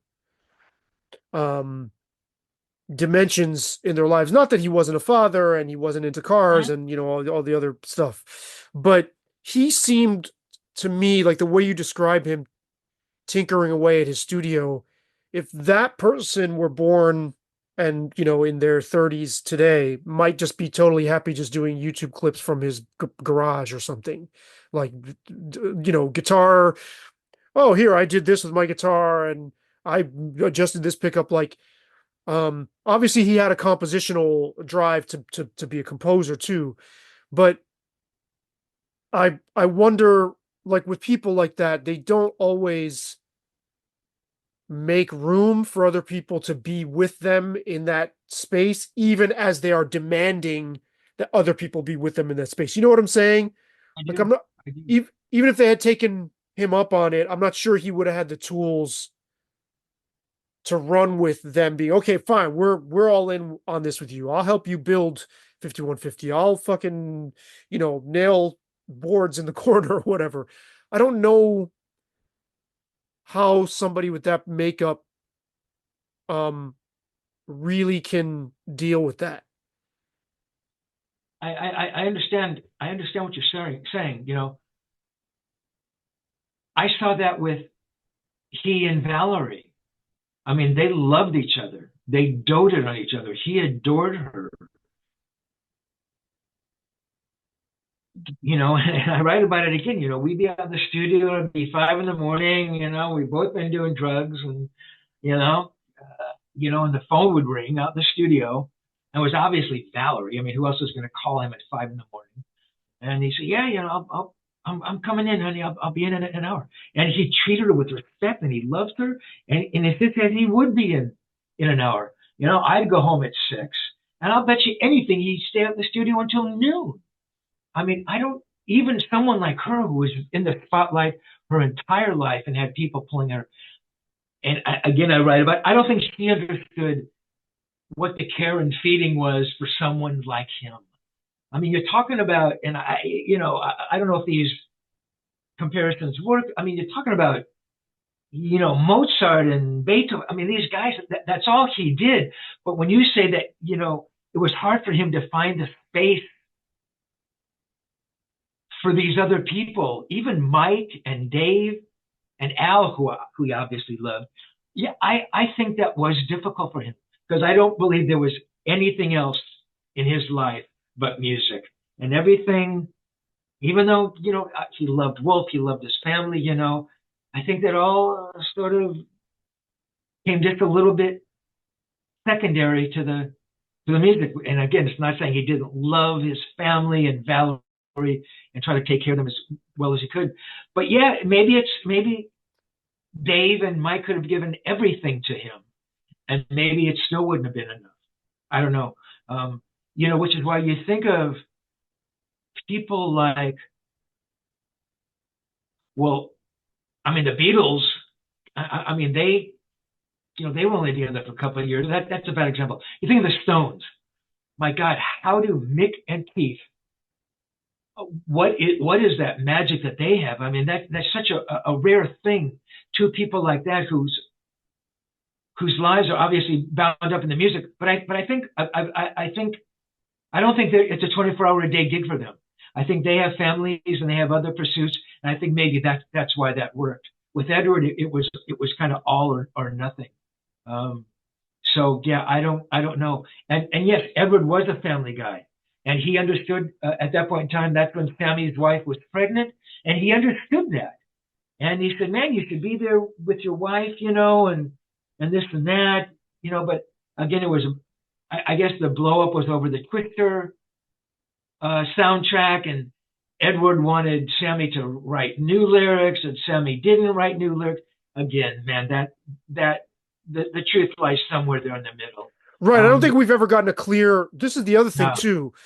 In all these years, I mean, there's so many YouTube clips of Sammy talking about this.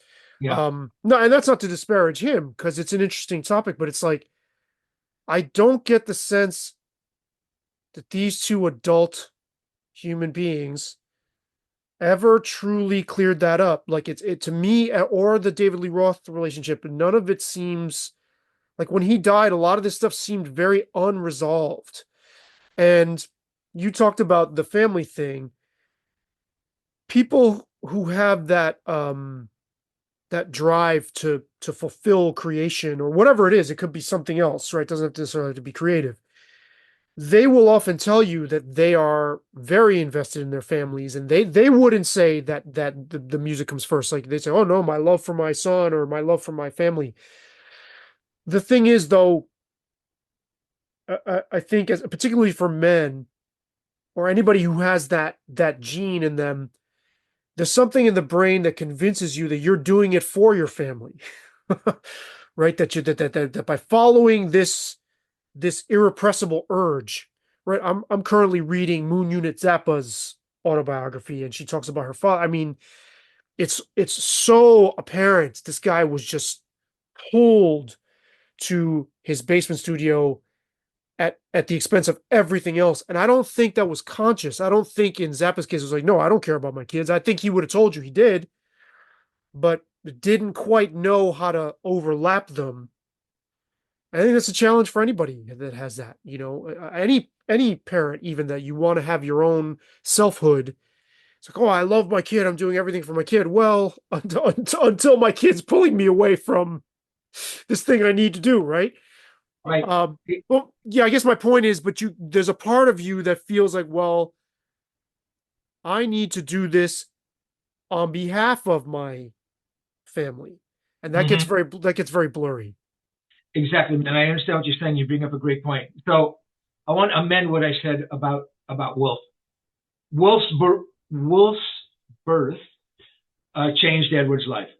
I think that's probably the greatest thing that ever happened to him. I mean, by then I forget exactly when Wolf was born, but by then our relationship had sort of. But I remember him telling me on the phone, "Oh, I just taught Wolf," and Wolf was about 11 at the time, 11 or 12. oh, I just taught Wolf to play drums in 5 minutes, and oh, Wolf keeps, strumming on my guitar. So, I don't think anything was more important in Edward's life than Wolf. When Wolf was born, and what you say is, yeah, if the kids are maybe pulling Edward away, but so Edward ends up playing with Wolf, so it becomes the best of both worlds, and I think that's what ultimately led to his sobriety, so yeah, it was a little bit of a different situation. Yeah, but it could be interesting had Wolf been a, whatever, an engineer, and now dividing his time, and that would have been interesting. But yeah, I mean, I think all those things you say are true. I think, yeah, it was hard for Edward to find that space for these other things, even though I saw his love for Val. I mean, it was amazing. I mean, they really loved each other. And his father, his mother, and it'll probably come out more in Alex's book. I think there was a little bit of a strained relationship there, and I write about that. Obviously, he loved his mother, and he loved the band. But yeah, it's like if you guys aren't going to be there 24 hours a day like I am, then there's something missing. So who knows? And then with Sammy, who comes in after the fact, and then especially Gary, it's like there's no way that they could ever measure up to that. By the time Gary comes in, Van Halen fans weren't willing to accept the third singer in Van Halen. Oh, just go back to one point. When I said about how Edward, in some ways, relinquished a lot of control, I mean, he used to talk about Ted Templeman pretty savagely. I mean, Ted, kind of disrespected Edward, and yet, so Ted doesn't produce a couple of records, and then Ted comes back, and he brings Ted back. So there was something in Ted that he really needed. So and then he does the reunion gigs with Dave after saying these monstrous things about Dave. So yeah, I don't know. I don't know. I'm just saying in some ways I think they're true with Dave. I think he wanted that band back, but it was never going to happen. So I don't know. Complex guy. Yeah, and a really complex story. One of the things you touched on with Michael Anthony, so I believe it was Noel Monk's book where he described it, and if I'm mistaken, hopefully, somebody can point it out in the comments, but I was looking for the link right before I got on with you. I'm pretty sure it was Noel Monk who said that when they renegotiated their contract with Michael Anthony, giving him less of a cut in the middle of touring behind 1984, Noel Monk said, even having been in this business, it was one of the lowest things I'd ever seen. What's your perspective on that? We never talked about that, really. I know that he was not a big fan of Noel Monks. Said some pretty mean things about Noel, good, bad, or indifferent. Again, I don't know. It's funny you bring up Noel's book. And again, I write about this. I was supposed to write that book. Noel had reached out to me. I thought it was going to be a book full of sex, drugs, and rock and roll, which it was. And not that there's anything wrong with that. It's a very good book. Obviously, no one knows more about that than Noel. I just didn't want to be involved in that book. But so Edward and I never talked about it. I will tell you, we started the conversation. I wanted to be a guitar player in a band and be a songwriter. I can remember I would sit down with a bass player buddy of mine, and he would sit there and work on these songs for days and weeks, and because I tended to kind of come in with a song and a lyric, I thought, oh, I should get all the publishing, not that the songs ever did anything. In other words, there was no money involved. But in my head, it's like, oh, I'm going to give you 10%. And I think about that now, and it makes me sick to think that I did that. Again, there was no money involved, but he spent so much time and energy, and he believed in it. When I heard that Mike's name, look, the money thing is one thing. That's bad. But when I heard that they took Mike's name off of those songs, that to me was the ultimate disrespect. I am really shocked and surprised that Edward would have done that. Look, I don't think Mike ever came in with, well, I know he never came in with a song, and maybe he came in, with an idea for a bass part on the song. No, but he was indispensable to what the chemistry they had, which I can see people in bands all too rarely appreciate that, or maybe they never appreciate it. I don't know until after it's gone. So I don't think Eddie Van Halen is exceptional in not recognizing what he had, but Michael Anthony was indispensable. The four of them together had a chemistry that could not be duplicated, which in spite of their success after David Lee Roth left, we can look at those records and say that they don't have the same chemistry. And he put in the sweat equity anyway. Why not give it to him? Or why go out of your way to take it away? And I want to be clear. Noel Monk was saying he thought it was low of the Van Halen brothers and David Lee Roth to maneuver to do that, especially at the juncture they were at, where they're just about to hit the payload because of the success of 1984. So. Right. No, and I agree. And I remember talking to Edward because we talked about it because up until and including the 1984 record, Michael, they shared even shares. And I said, man, that's incredibly generous. And I thought, yeah, well, moving forward, I don't think it would have been unfair to have given Mike a lesser piece. And to be honest, maybe Alex as well. That wasn't going to happen because Alex was his brother. And, I'm probably getting myself in trouble with everybody out in this Van Halen world. But I don't know if Alex ever came in with song ideas. Alex was a talented musician too, right? He played, Alex played violin and so I'm sure he had musical ideas. But I mean, certainly not like Edward and Dave had. I think that's entirely fair, especially since he just shared the first 6 records, evenly amongst the band. But yeah, to taking that away from Mike, that was not good.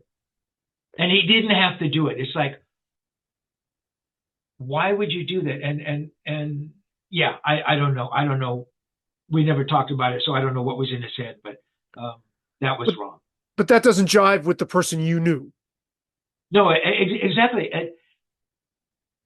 Because Edward never really, and again, I don't think it was, and maybe again, I'm entirely wrong. Look, I don't even know if it had anything to do with the money. I mean, certainly it did. Look, by 1984, I don't know what kind of money those guys had, but they were all very well off. If they never worked another day in their life, none of those guys was going to ever have to go work at McDonald's, right? Yeah, it just didn't seem like that was that. Yeah, that's not the person I knew at all. And why would you do that? And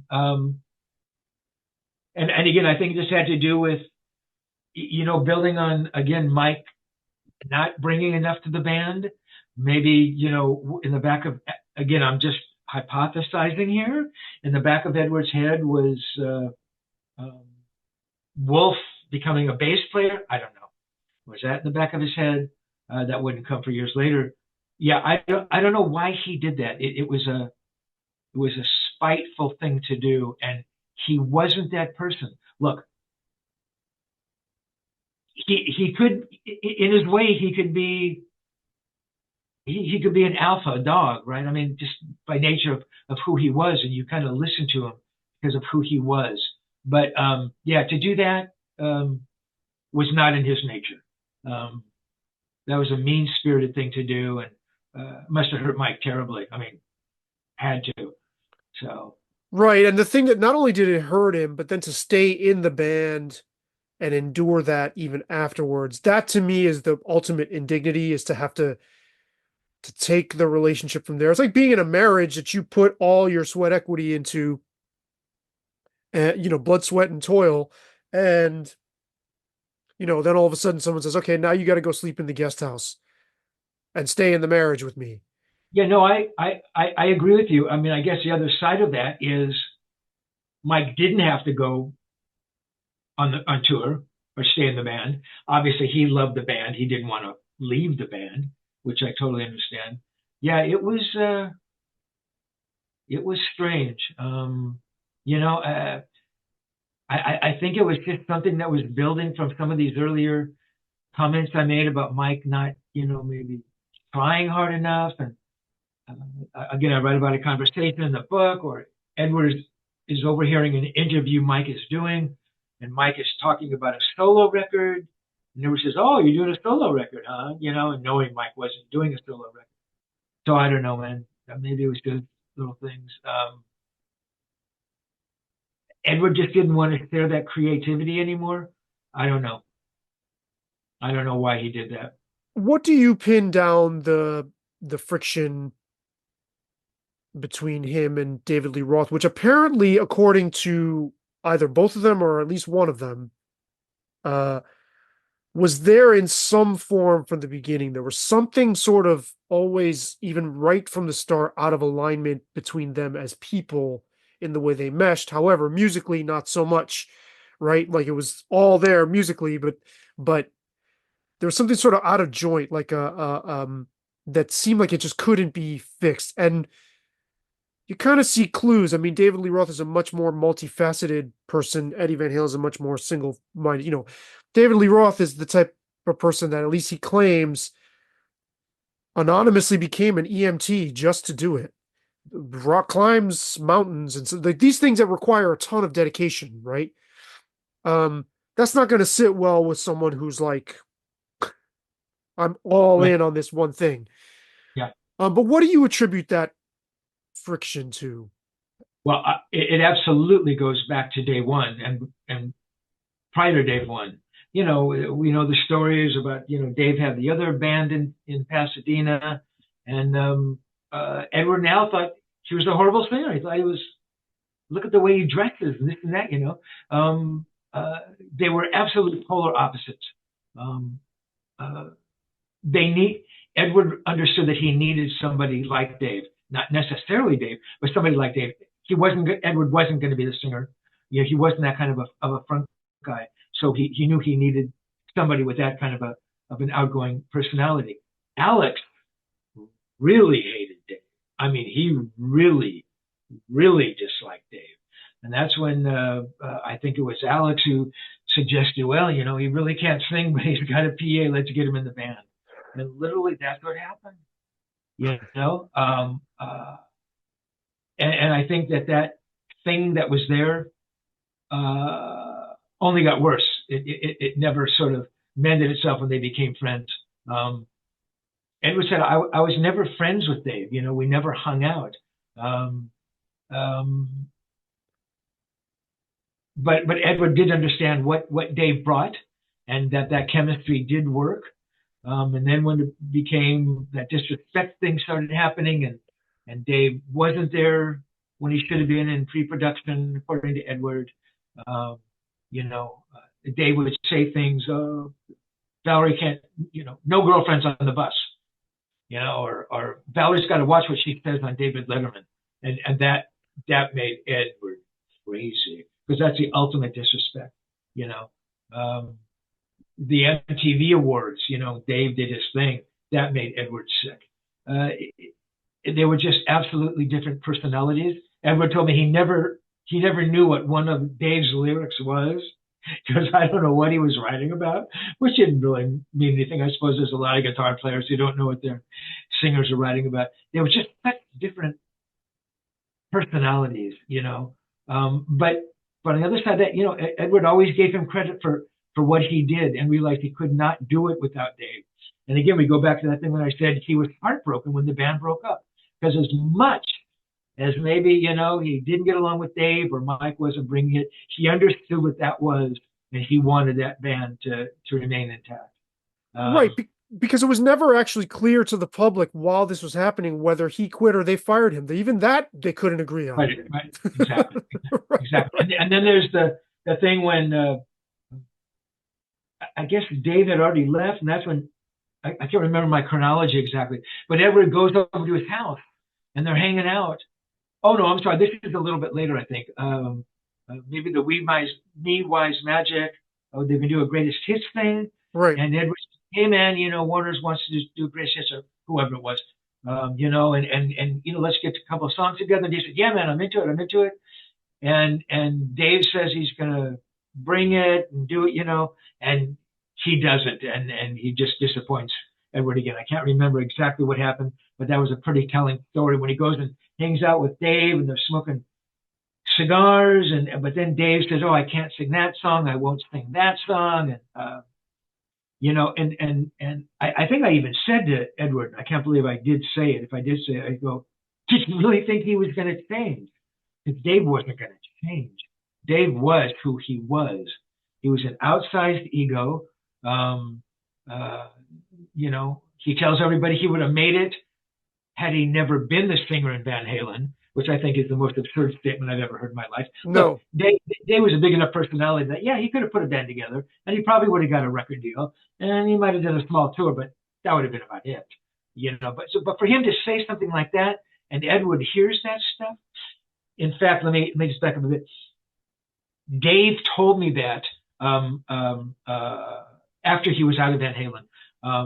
He was at the country club, a club out here in Southern California, to see Billy Sheehan's band, Talent, because he was going to recruit Billy for the band. And we're talking, I ran into him there, and Dave and I kind of got along. I'd interviewed him once. We weren't friends, but, we got along. And that's when he said to me, yeah, man, even if I'd never been in Van Halen, man, I would have been as successful as I am.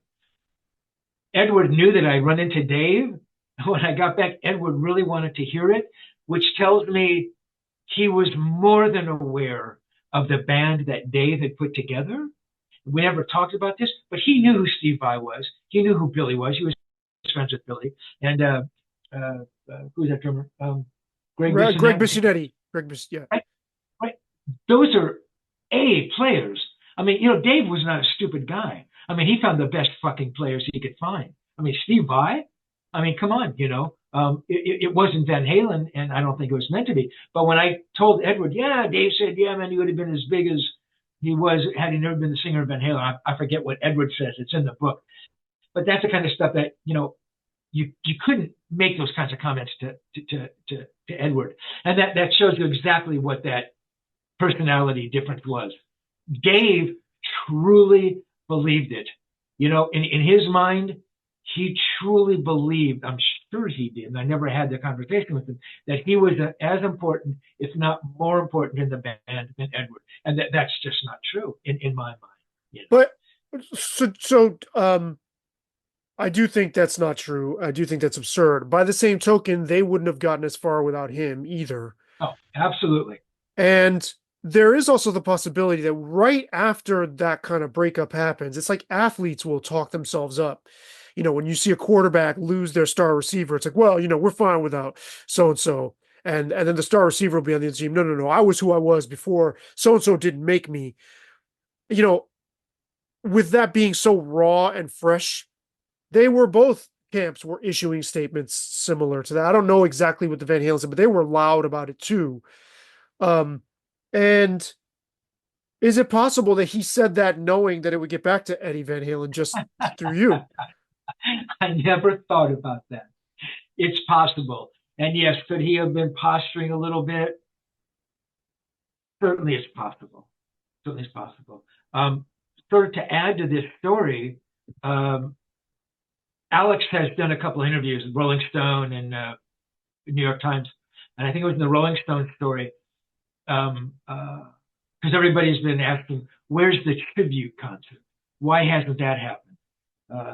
And Alex says that it's all because of Dave, that he had reached out to Dave, and that, again, I don't want to misinterpret this story, but I think Dave was sort of, on board, about putting it together. And then Alex said, well, at some point in the show, we have to acknowledge Edward. And I thought, yeah, that's a great idea. I mean, my God, with multimedia, you could, who knows what their ideas, it could have been amazing. You could have done a hologram. You could have done, multimedia, videos, old photos. And Dave said, no, I won't do that.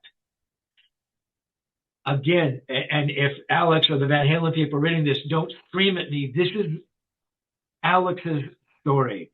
Did Dave, I just find it hard to believe that he is so wrapped up in himself that he would not have allowed that to happen, that he wouldn't have wanted to participate in a tribute show that could have been monstrous. They could have put it on TV. I mean, because he would not allow Edward being acknowledged. I don't want to believe that, but I mean, that's what Alex says. So I don't know. We don't know. We don't know, and we could never know. No. But that does touch on something I'm curious about, which is how much tension was there ever, or did you see between Eddie regarding Alex?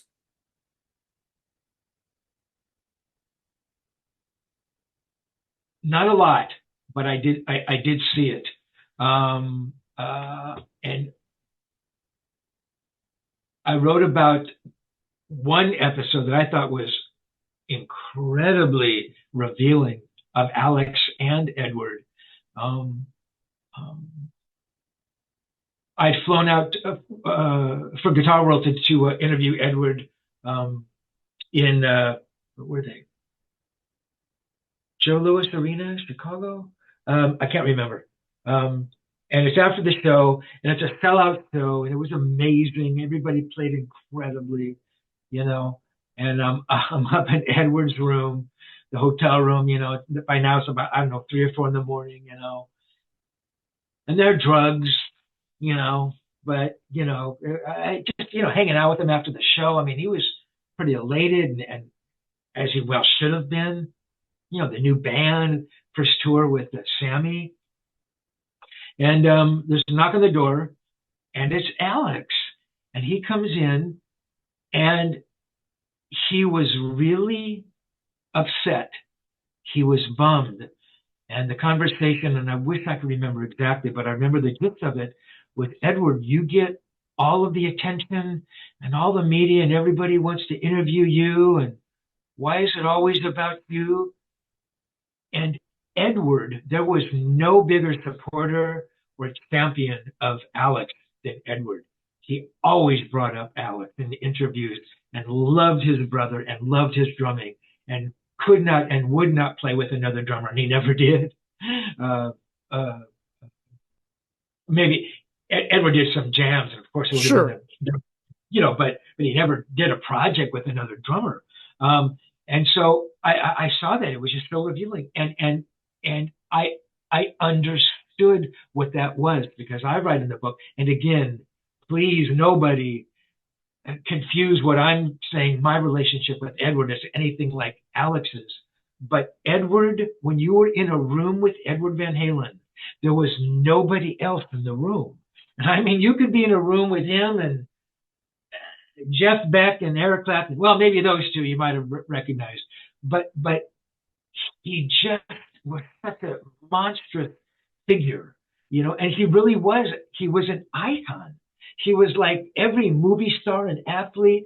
He was that person. So even his brother felt exactly, and that's the point. Even his brother, who played in the band, who shared everything, the money and the fame and the spotlight and the travel, felt that way. So when I wrote about feeling invisible or less than invisible, it's like, hey, I wasn't far off base, because Alex feels like it. And I write about it, and maybe we touch on it, Valerie felt it. As a high profile person as she was, and being in the spotlight and that, when she was around Edward, he disappeared. And I think that was hard for her to deal with. And I get it. Hey, I totally understand it. And me, maybe because I was never in that spotlight, look, it was difficult to be, people like talking right over you, but I could understand. I'm there with Edward Van Halen. They didn't know me, but it was still, in my little way, it was hard to deal with. So I understood that from Al, and I didn't write about it to pinpoint, oh my God, how could Al be jealous? It's like, and I wrote, I get it, Alex. trust me, I get it. You know, in terms of, you know, them going at each other, I don't think I ever really saw that. Edward might have brought up a couple times about that. Um, when the elder, when Mr. Van Halen, the father, passed away, I know Jan. that Jan was crushed by it. And he said, yeah, you know, and Al seems to be able to deal with this so much better than me. I don't think he was mad at him for that, but I think, you know, it's like, well, you know, Alex can deal with it. Why, you know, why can't I? And again, it wasn't a jealousy thing or an animosity thing. It was just, you know, them just talking about the relationship together. But yeah, that one little time in the hotel room was unbelievable. But you know, there's those famous stories, and Al tells them in the interviews I put up, that multi-part stories about, you know, them both loving cream, and Al wanted. Edward had the poster in his room, or Al wanted the poster, and so Al takes the scissors and cuts out Ginger Baker, you know, and they just went at it, you know. They never hurt each other. You know, they were brothers, and they would wrestle around, you know, and stuff like that. But that just goes to show, if you saw that, then there was undoubtedly more of that other people, or only very few people, got to see besides them. No, exactly right. And in fact, I'm sorry to interrupt you. Terry Kilgore, who was a guitar player in Pasadena, contemporaneous with Edward, really excellent guitar player. And some people said that he kind of brought the tapping thing to the fore. Again, it's a story that we'll never know the truth about. But he was in a band called Kilgore Trout, and then a band called Ready Kilowatt, who were doing the same Sunset Strip clubs as Edward. And then later, actually played in Dave's band,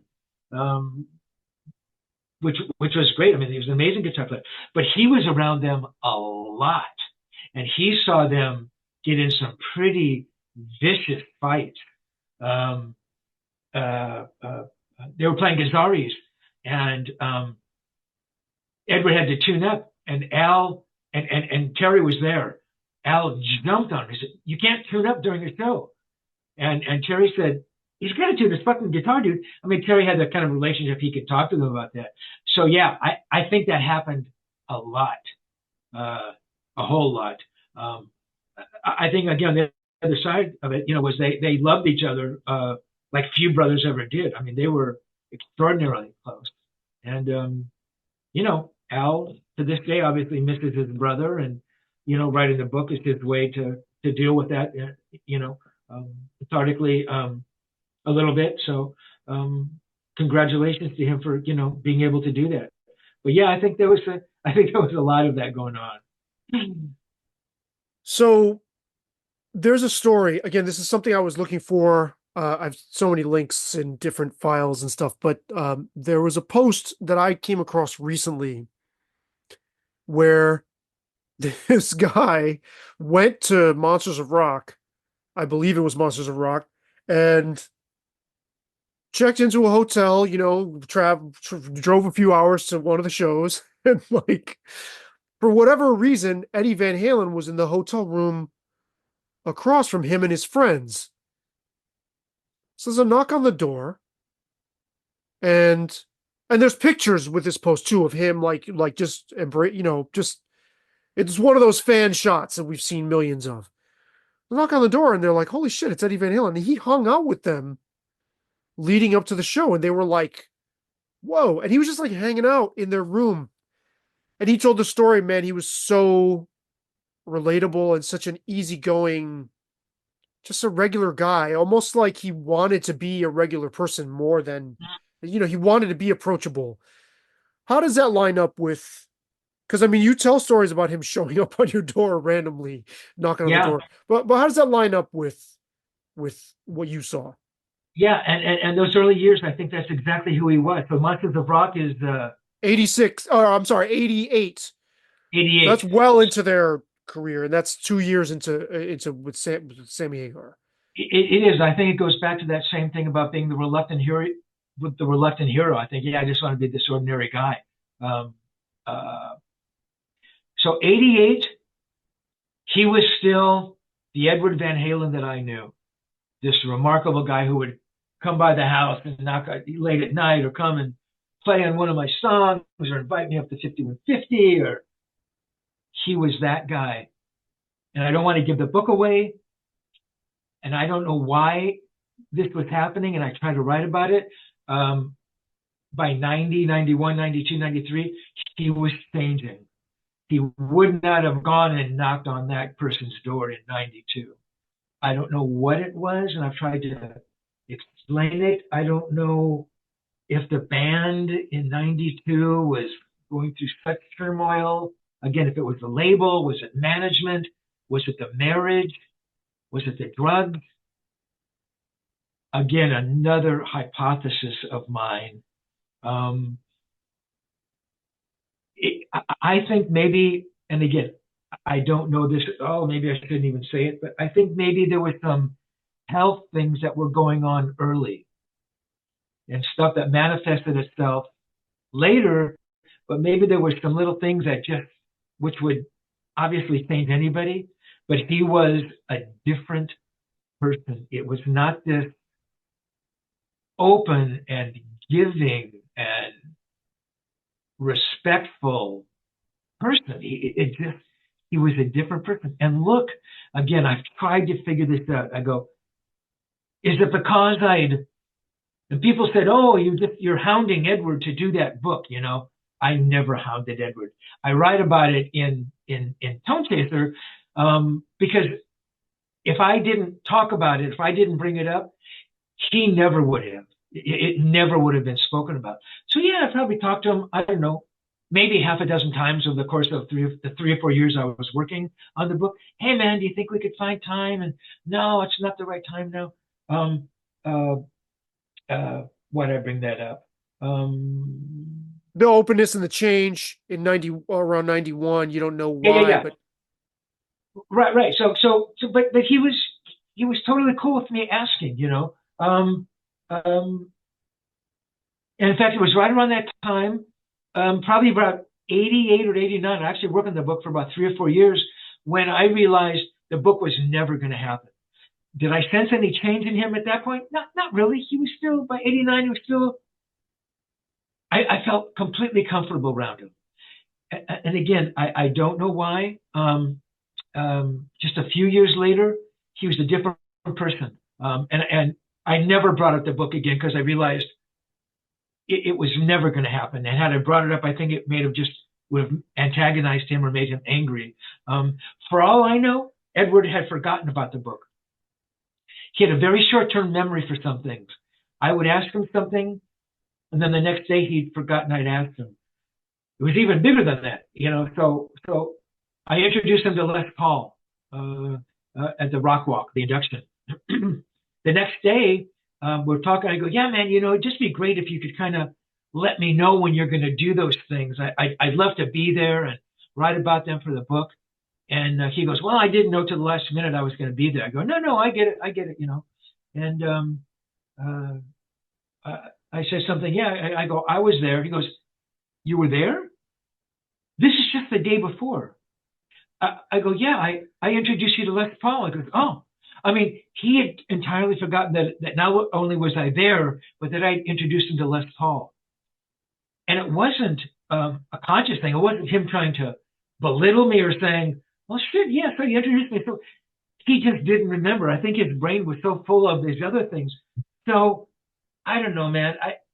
Maybe, and I write about it again, people can hang out with whoever they want. People can change. I get it. But I think that he kind of had even forgotten about this relationship, this friendship that we'd had for like 10 years at that point. And that was a hard thing to deal with. Had he just changed and, hey man, I'm so busy, let's, had he said something anywhere remotely respectful for what we'd had, I would have gotten it. But it was just like a switch that went off, and it was like he didn't know who I was, didn't want to know me, and again, we'd talk off and on until 2003. So it wasn't like, it ended in 92 or 93, but it started changing from them. from that point on. But get back to the original thing. Yeah, man, for those first 10 years, I can understand him going and knocking on a door. You know, you probably could have invited him over to your band's garage to jam, and he probably would have come over. Not so, that was the point. Not so in 91, 92, 93, and certainly not 95 or 2000. So you're saying you're painting the picture of someone who craved being a normal person, or not a normal person, but an everyday to be able to blend in with people. He never really said that. I just think that was part of what it was, the reluctant hero thing. You know, he didn't want to be that person. I don't think he wanted to be the torchbearer. And again, I think it goes back to not having a lot of close friends. And I think that makes a lot of sense. I mean, he could have had 100 friends, close friends, but they never got cultivated. Maybe it was hard for him to make friends. You know, maybe, I don't know. I think part of him wanted that back, though. And I'll tell you with certainty, excuse me, that it was those first 2 tours when he was happiest. You know, there was still those things, things that happened between he and Dave, and, it was probably things were rubbing together. But, so he'd come out of the whiskey, playing in front of 200 people. Now he was playing, in front of 1,000 people, or whatever the size of those arenas were. And, he's opening for Montrose and seeing Sammy sing every night, and Journey. Man, this is a big time, and big time lights and bigger stages, and the idea that lots of people were now knowing who he was, his name was getting out there. I think he really loved that. The same for the second tour. I think by the third tour, I think that luster had worn off a little bit. Look, it was still amazing to be Edward Van Halen for the third record, but I could tell, and if you listen to his voice again on the audiobook, my God, he was full of joy. I mean, he loved doing it, He was more exuberant. He was exuberant those first couple of years, and then yeah. You start to hear the strain, the weariness. Yeah, exactly. I mean, look, it's just slight, but if you keep listening, by the time the Sammy thing is ending, you're hearing a different voice, physically a different voice, Yeah. And speaking of Sammy, what do you attribute that breakdown to? I mean, we have it's the same thing. There's like over and over, they didn't take it seriously that he wanted to do this soundtrack song, and he had just had a baby, or he was expectant father, and that seems easy enough to understand. But where did the friction start between them? Because initially it was all, like you said, there was a honeymoon for sure. They were acting like it anyway. Yeah, no, it definitely was. And in fact, and Edward gave me the line, I was never a fan of Sammy's writing. Oh, wow, that's a weird thing to say for the singer you're going to have in your band. He never cared for Sammy's solo stuff. He loved Montrose, but that was way heavier. That's Ronnie Montrose. Sure. Right, those right, different than Sammy playing guitar. Not that Sammy wasn't a good guitar player, he was. So that no, that but it's a different odd. thing. It's a different thing. Yes, right. Totally different thing. You were saying, so that was odd. That was odd, and Sammy. I think the solo thing really got in the way. And Edward would say he would have conversations. He'd talk to Sammy. He goes, Sammy, you got to commit to the band more, and it goes back to what I said about that commitment and the respect. And I don't think, again, in my head, I know Sammy loved the band. I don't think Sammy ever committed to the band 100%. I think the solo career was always there. In fact, those solo records, they kept going. I mean, he still does them, and he can do whatever he wants to do. But I think that really bothered Edward, because I don't think he ever got 100% commitment from Sammy that he would give everything to the band. Because he never quit the solo records. I knew that was going to be a problem. I mean, as little as I knew about the workings of major bands, I knew about band politics. I've been in enough failed bands to know, well, if this guy's in another band and he's singing on Friday and Saturday nights and he's not that's going to be trouble. I don't care how fucking good he is, you know. And Edward allowed it. He should have said, you're not doing this. You're not doing that solo career for 5 years. Then you can come out of the solo career. Well, he probably would have said yes. The key thing here is that Sammy had leverage because he was already successful. Perhaps not on the same quite at the same level as they were. I don't think that that you could say he was definitely not like where Van Halen were for 1984. No. But I Can't Drive 55 is a household name song played, known in every bar in America, right? And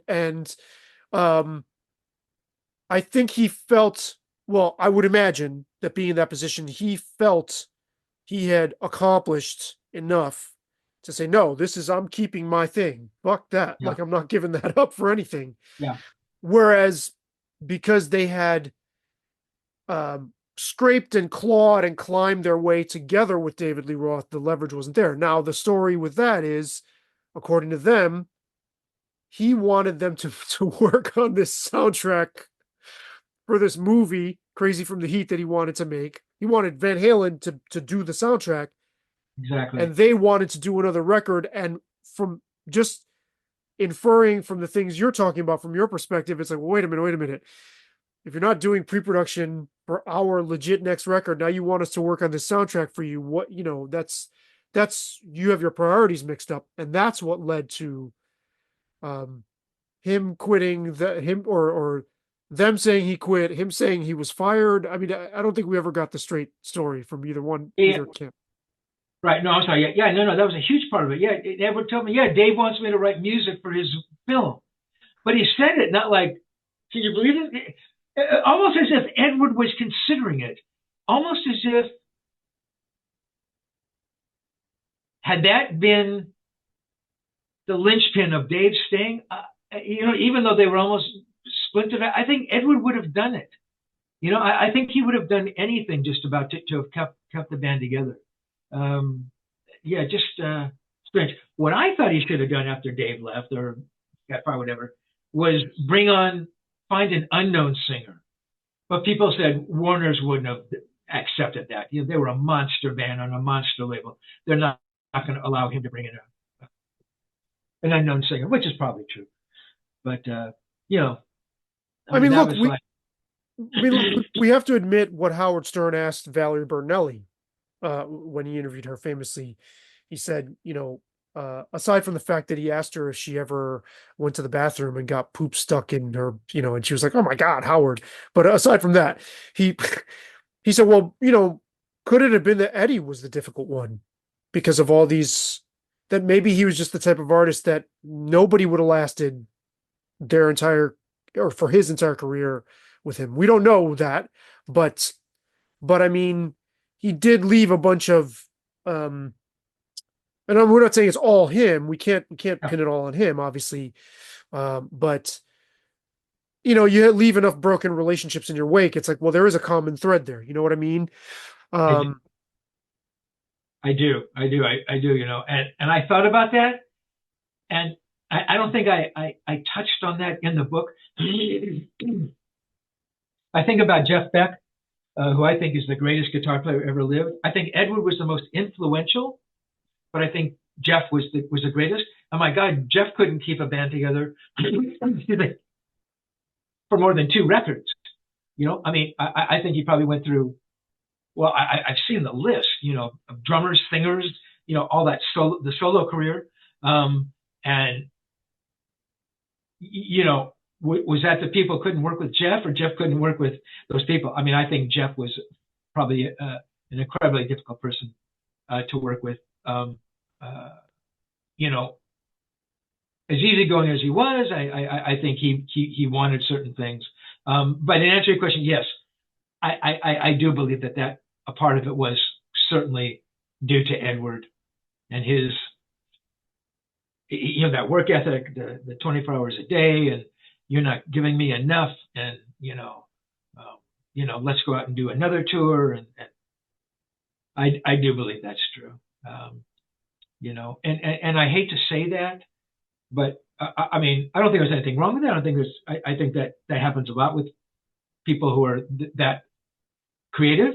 But again, later on, when Edward started changing, it's like, is this who the guy really is?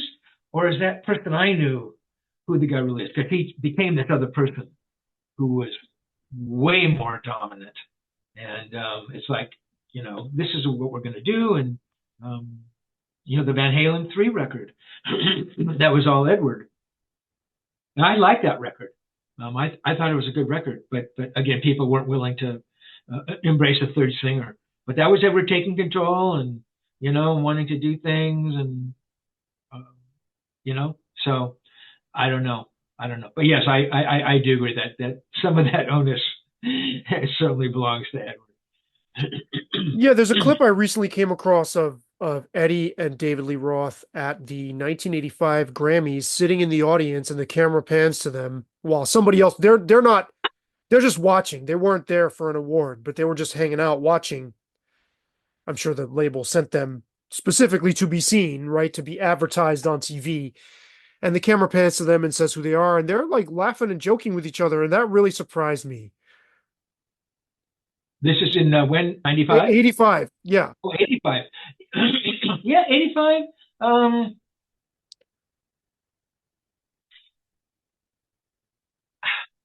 Yeah, I mean, it doesn't surprise me again, because Edward, in his way, could be a forgiving soul, right? So Dave comes back years later, and they tour together again. And Ted Templeman, who you can read some of the things he says. He brings Ted back. So the fact that they were laughing together, yeah, I think it was one brief moment. I don't think they hated each other. I think that they just couldn't deal with each other anymore. I don't think it was a hatred thing. I think they created too much together. Look, for Dave, if he did, put the kibosh on the tribute because he wouldn't allow that highlighting of Edward to happen, I think that's a shitty thing to do. But I don't know. It doesn't surprise me that they were maybe laughing together, at some brief moment. I'm sure when the show was over, they each got in their own cars and went their own way. But yeah, or to bring Dave back to sing those. Dave sang the 2 songs, or Yes, the ones yes. on the greatest hits, right? Yeah, which I thought. What's that?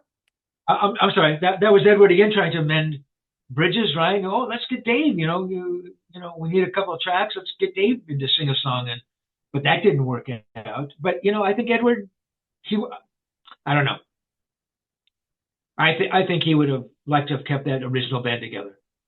And it kind of all goes back to that. But yeah, so. Well, I'll leave you with this last question to bring this full circle. In the early 60s, B.B. King did a TV interview. And he said at the time, I have a sound that I'm pursuing, and I can picture it in my head. But if that sound came walking up towards me down the street, I don't know that I would recognize it. And I was lucky enough, I got to interview B.B. King in 2004 or so. And I asked him, I ran that quote by him, and he said, no, it's still true. So the book is Tonechaser. It's clear Eddie was seeking something, was on a quest for this ultimate tone. How close do you think he would have said that he got? That's a great question. I think he would have said he got really close. But the main quote in the book, when you open the book up, it's Edward Niels Lozauer's wonderful photo of Edward sitting in the chair, and it's I'm a tone chaser. I'm always looking for that elusive sound, but I can never quite find it.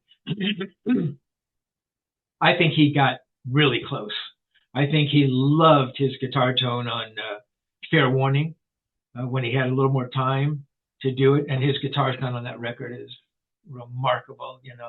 We hear Edward, the orchestrator, all the layers of guitars, bringing in little bits and pieces. I've often asked myself sort of a peripheral kind of question. Did he hear the sound in his head and build the guitar to produce that sound? Or did he build this guitar, hear it coming through a Marshall, go, that's the tone, I got to work on that. I think he had a sense of the sound he wanted in his head. I think he got really close. I don't think he ever found it.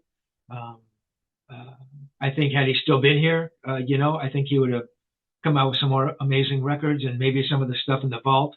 Maybe that tone is hidden on one of those tracks. I think he would recognize it instantly, actually. Which doesn't mean that he could create it or get it, but if it came walking up to him and that here it is, and then it's gone, I go, yeah, that's it. And now I got to go find it. How do I go find that? But I think he was really aware of that tone he was looking for, which is why he played so many guitars. I mean, we know him playing the one pickup Strat style, but he was playing Les Pauls and SGs and a bunch of weird guitars. I think I don't think he was thinking, oh, I'm going to find the tone on this other guitar, but I think it was just kind of giving him some more information and well, this can do that, and maybe I can find that here. It's pretty amazing. And sort of in closing, what I found remarkable about him is his learning curve. So, he goes from, and he had this when he was still playing those backyard parties in Pasadena. He'd have amps and, the tubes would go out, he put in a new tube, and, he was messing around with things early on. But that's one thing to get a bunch of gear to play a backyard party and get all the cabinets and heads you can and wire them up. It's a totally different thing, man, to get that rig together, to go out on the road, and just the way that he learned about, heads and cabinets and speakers and, strings and, pickups, and again, building his own instrument. But I mean, it just goes so far beyond that, and power amps. And it's just amazing. I mean, he just goes from here and, 2 years later, he's doing major tours and his rig is together. And I don't know how you do that. I mean, unless your head is already wired like that. Obviously he had guitar techs to help him, but his learning curve was just amazing, No, but he obviously had technical acumen and a desire to explore. I mean, in another life, he could have been an amp manufacturer or a luthier or any one of those roles at any point in the chain of creating the tools to make. Aside from chasing the tone, I mean, he was also hands-on in making the tools, or at least modifying them, certainly, right? Absolutely. And the recording. I mean, just his technical mind, his engineering, his what's the word, like the vocations around the guitar. I think that maybe doesn't even get enough attention because he was he's so iconic and so revered for his meteoric impact on the instrument as we know it, playing the guitar, right? But but in terms of, I could totally see him as one of these dudes in his garage just tinkering away nonstop and picking all that stuff up kind of on his own, right? Having obviously some aptitude for it, but he didn't become an electrician. He didn't go to school to study that, right? He didn't apprentice in any of those skills. He just did it. Just quite amazing. Yeah, absolutely. And yeah, and again, I write in Tonechaser, there are only two other guitar players I can think of who, one, built their own instruments, two, played their own instruments. And he sort of had a relationship with both of them. Brian May and Les Paul. name me another guitar player, and I'm not talking about signature guitars. Slash played guitar back in the day, and he removed the pickup, and Gibson comes out with the Slash model, which is fair enough, but it's not like Slash, designed the guitar, much less built it. So there's probably 1,000 signature guitars out there, but I can't think of any other, especially guys who end up playing their guitars. My God, and I said, Ed, how did you know how to do it? He goes, it's no big deal. You just take a neck and put it on the body. And then he talks about putting in the frets. He goes, yeah, I used to put them in with glue and then frets would fall out. So I tried different glue. I mean, that's just how he looked at things. Or, when he learned about how to pot a pickup, and he'd do it, and he'd melt the pickup. He goes, I just thought it's just so incredible to have that kind of a mind. I mean, I remember in wood shop, I tried to make like a box, like a wooden box, and it came out, I think I bloodied my finger.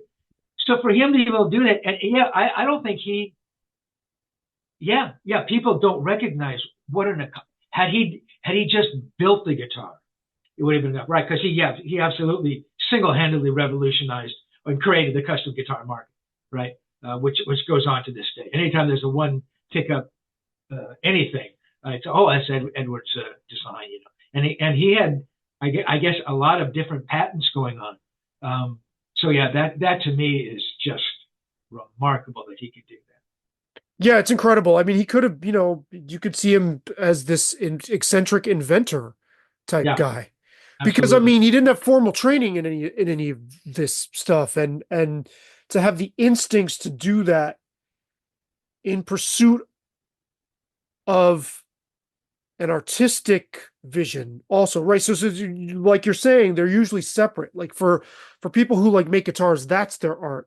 Yeah. He was making guitars and making the art, making the actual music, and impacting the way the instrument is played, how we think of the instrument from a listening standpoint. That's absolutely remarkable. Listen, it's been a real pleasure talking to you about all this stuff. You can see why it took me a while now, hopefully, to feel ready, because I wanted to really do your book justice and this project.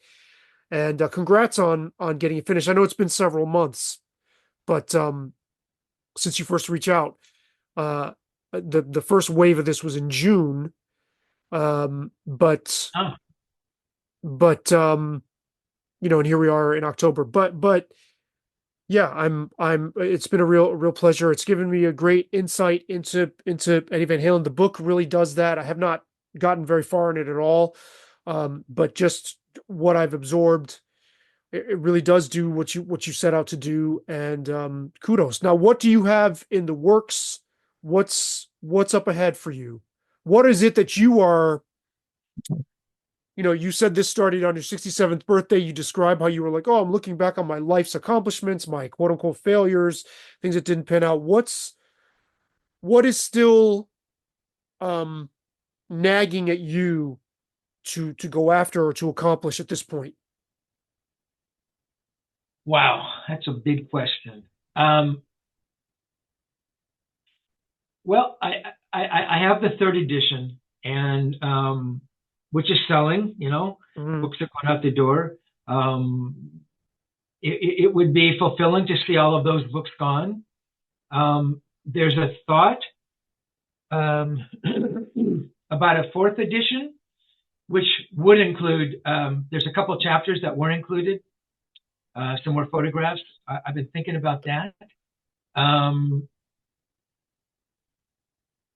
I mean, really what I would love, and we talked about it before, would be to somehow be in communication with Wolfgang. That would be amazing. I wrote a book on Jeff Beck, I think, which you mentioned, I did. back in '78, which is a good book. I was kind of looking through it. It was a good book, but which came out only in Japan. So I had thoughts about maybe revisiting it and kind of updating it. That's the first biography, by the way, on Jeff Beck. It was, and it was it was a good book. I interviewed a bunch of the people, the musicians he had worked with by '78.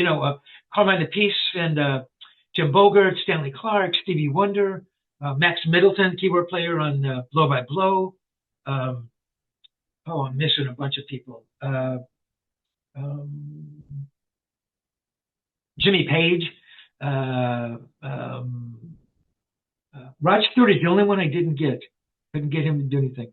But so there's a bunch of these great interviews, and I'd interviewed him several times, and it was good. It was really good, And the fact that it was done in '78, it's sort of more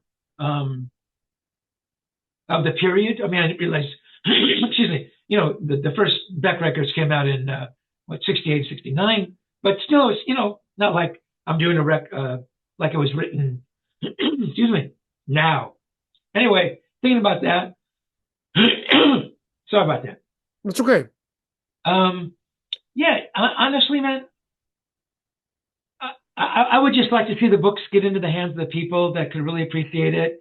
And, if there's some more fans out there who want to get the book, I hope you do. I don't have any big plans. I'm kind of happy in my life, and live in a nice condo in Lake Forest, California, and sunshiny, and got my new cat, Overdub, who also wakes me up at night, and I have wonderful conversations with people like you who really got it, man. And those were fantastic questions. I mean, really, you really got it, So, yeah, man, I mean, I'd be a liar if I said, hey, I'd love to be on Howard Stern, and, I'd love to be one of Oprah's books of the week. That's probably not going to happen. But, I'd love to, be doing TV shows and things like that. Of course, I'd love to do that. But the respect and the response I've gotten to the 3 editions of the books so far have been amazing. It's really more than I expected. So I'm pretty happy, pretty happy with it. Well, thank you, man. I really appreciate your time. It was a really wonderful conversation. Thanks. And I appreciate you saying that, and especially knowing how many interviews you've done. You were born in '53, is that right? Correct. You're 19 years older than me. By '77, I was 4, going on 5 years old. When you first met Eddie Van Halen, I was 4 years old. But I must say the book is really it's an artistic achievement, the way you've gone about it. There's an art to the way you put it together, and I meant to say this before, all those years of working in the formal publication channels, right? Yeah. It's like you were able to self-publish this, but it doesn't have that amateurish. It's clear you've worked with editors before. You know what I'm saying? Like it's edited properly. That's the first thing that's missing from a book like that is like, the editing is choppy and botched and comes across in an amateurish way. That's not the case here. So you've accomplished something really admirable, and I think really artistic, and that will stand especially for the people who find it as a statement and something shedding light on this person's legacy. That's really nice for you to say that, man. I mean, artistic. I mean, I love that word. I hate meeting people that go, well, what are you doing? It's, I'm trying to reinvent myself, man. I'm trying to be really artistic. To me, it's like, you're trying to be artistic. You got to tell me you're not artistic. But anyway, to have you use that word for it, and it's funny because, I don't know proper journalism from shit. I flunked out of UCLA, as I wrote about, which is the truth, and there's all these other writers who have that thing down.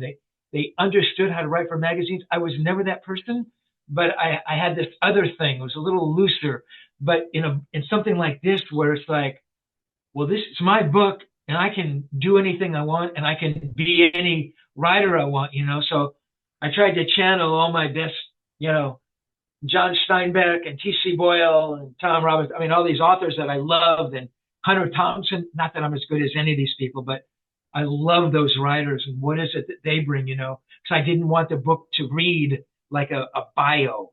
I wanted to read like a novel, but real, I call it a modern fable, and that's kind of what I wanted to read. I wanted to read like a book, like a regular novel. But I wanted you to walk away thinking, wow, I really didn't know that about Edward, and also, wow, I really liked the way he wrote. I mean, to me, that's the way you write is important as kind of what you write. And anyway, I really appreciate you saying those things because that's what took me, 14 months to kind of get that to coalesce and, put that together. So really Sure. I mean, it's clear the chops are there. And I mean, you're saying you weren't a schooled journalist, but there's a reason why the editors and publishers kept hiring you back to do these things. That's not a fluke. And so all those reps of doing that really pay off. It's like it got to simmer way, way, way on the back burner, maybe even in the freezer for 20 years. But I think all of the experience, the accumulated experience of your career had some time to catch up to. It's there in your prose. Interesting. Yeah. No, I never thought about it like that, because I think maybe I didn't mention the book, but yeah, I would like to think that I'm a better writer now than I would have been in 1986 or 87. I think that's probably true. But yeah, it's interesting that you would say that, man. That's really nice. I appreciate it. Yeah, you got more to draw on there, more Exactly. life experience, more wisdom. So yeah, exactly. So, great meeting you. This has been a lot of fun. And I have to ask you a question, which is why I didn't use your name. I didn't want to mispronounce your name. Sabby. It is Sabby. That's what I thought it was. But I didn't want to say Sabby and then just go, no, it's Sabby. I actually knew it was Sabby. Is that your real name? No, my mom. Sebastian or something? No. So, my dad's from India. His name is Subhash. I share his name. My mom's from Puerto Rico, and named me Sabby as a cute derivation nickname, a cute little handle to put on her baby. Before I was even born, she was like, "Oh, I'm gonna call this baby Sabby." So, from the day I was born, although my formal name is Subhash after my dad. I've always been called Sabby by pretty much everybody. So that's in essence my name. Very cool.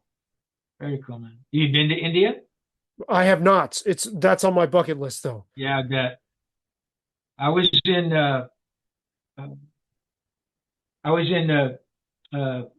Nepal. And we were thinking, because India's over the mountains, I guess, and we were thinking about going there, just didn't have the time. But yeah, it must be pretty extraordinary because Nepal. I mean, if it's any, I realize it's different cultures, but that part of the world is wow, quite extraordinary, unbelievable. I mean, I've never been a person like I talked about before about destiny or this and that, man. But you're around those people, and it's just different. The whole feeling is different. I mean, these people have nothing. I mean, some of these people, and they're happier than most of the people you'll see on the street, or they just deal with it just differently, and you're around the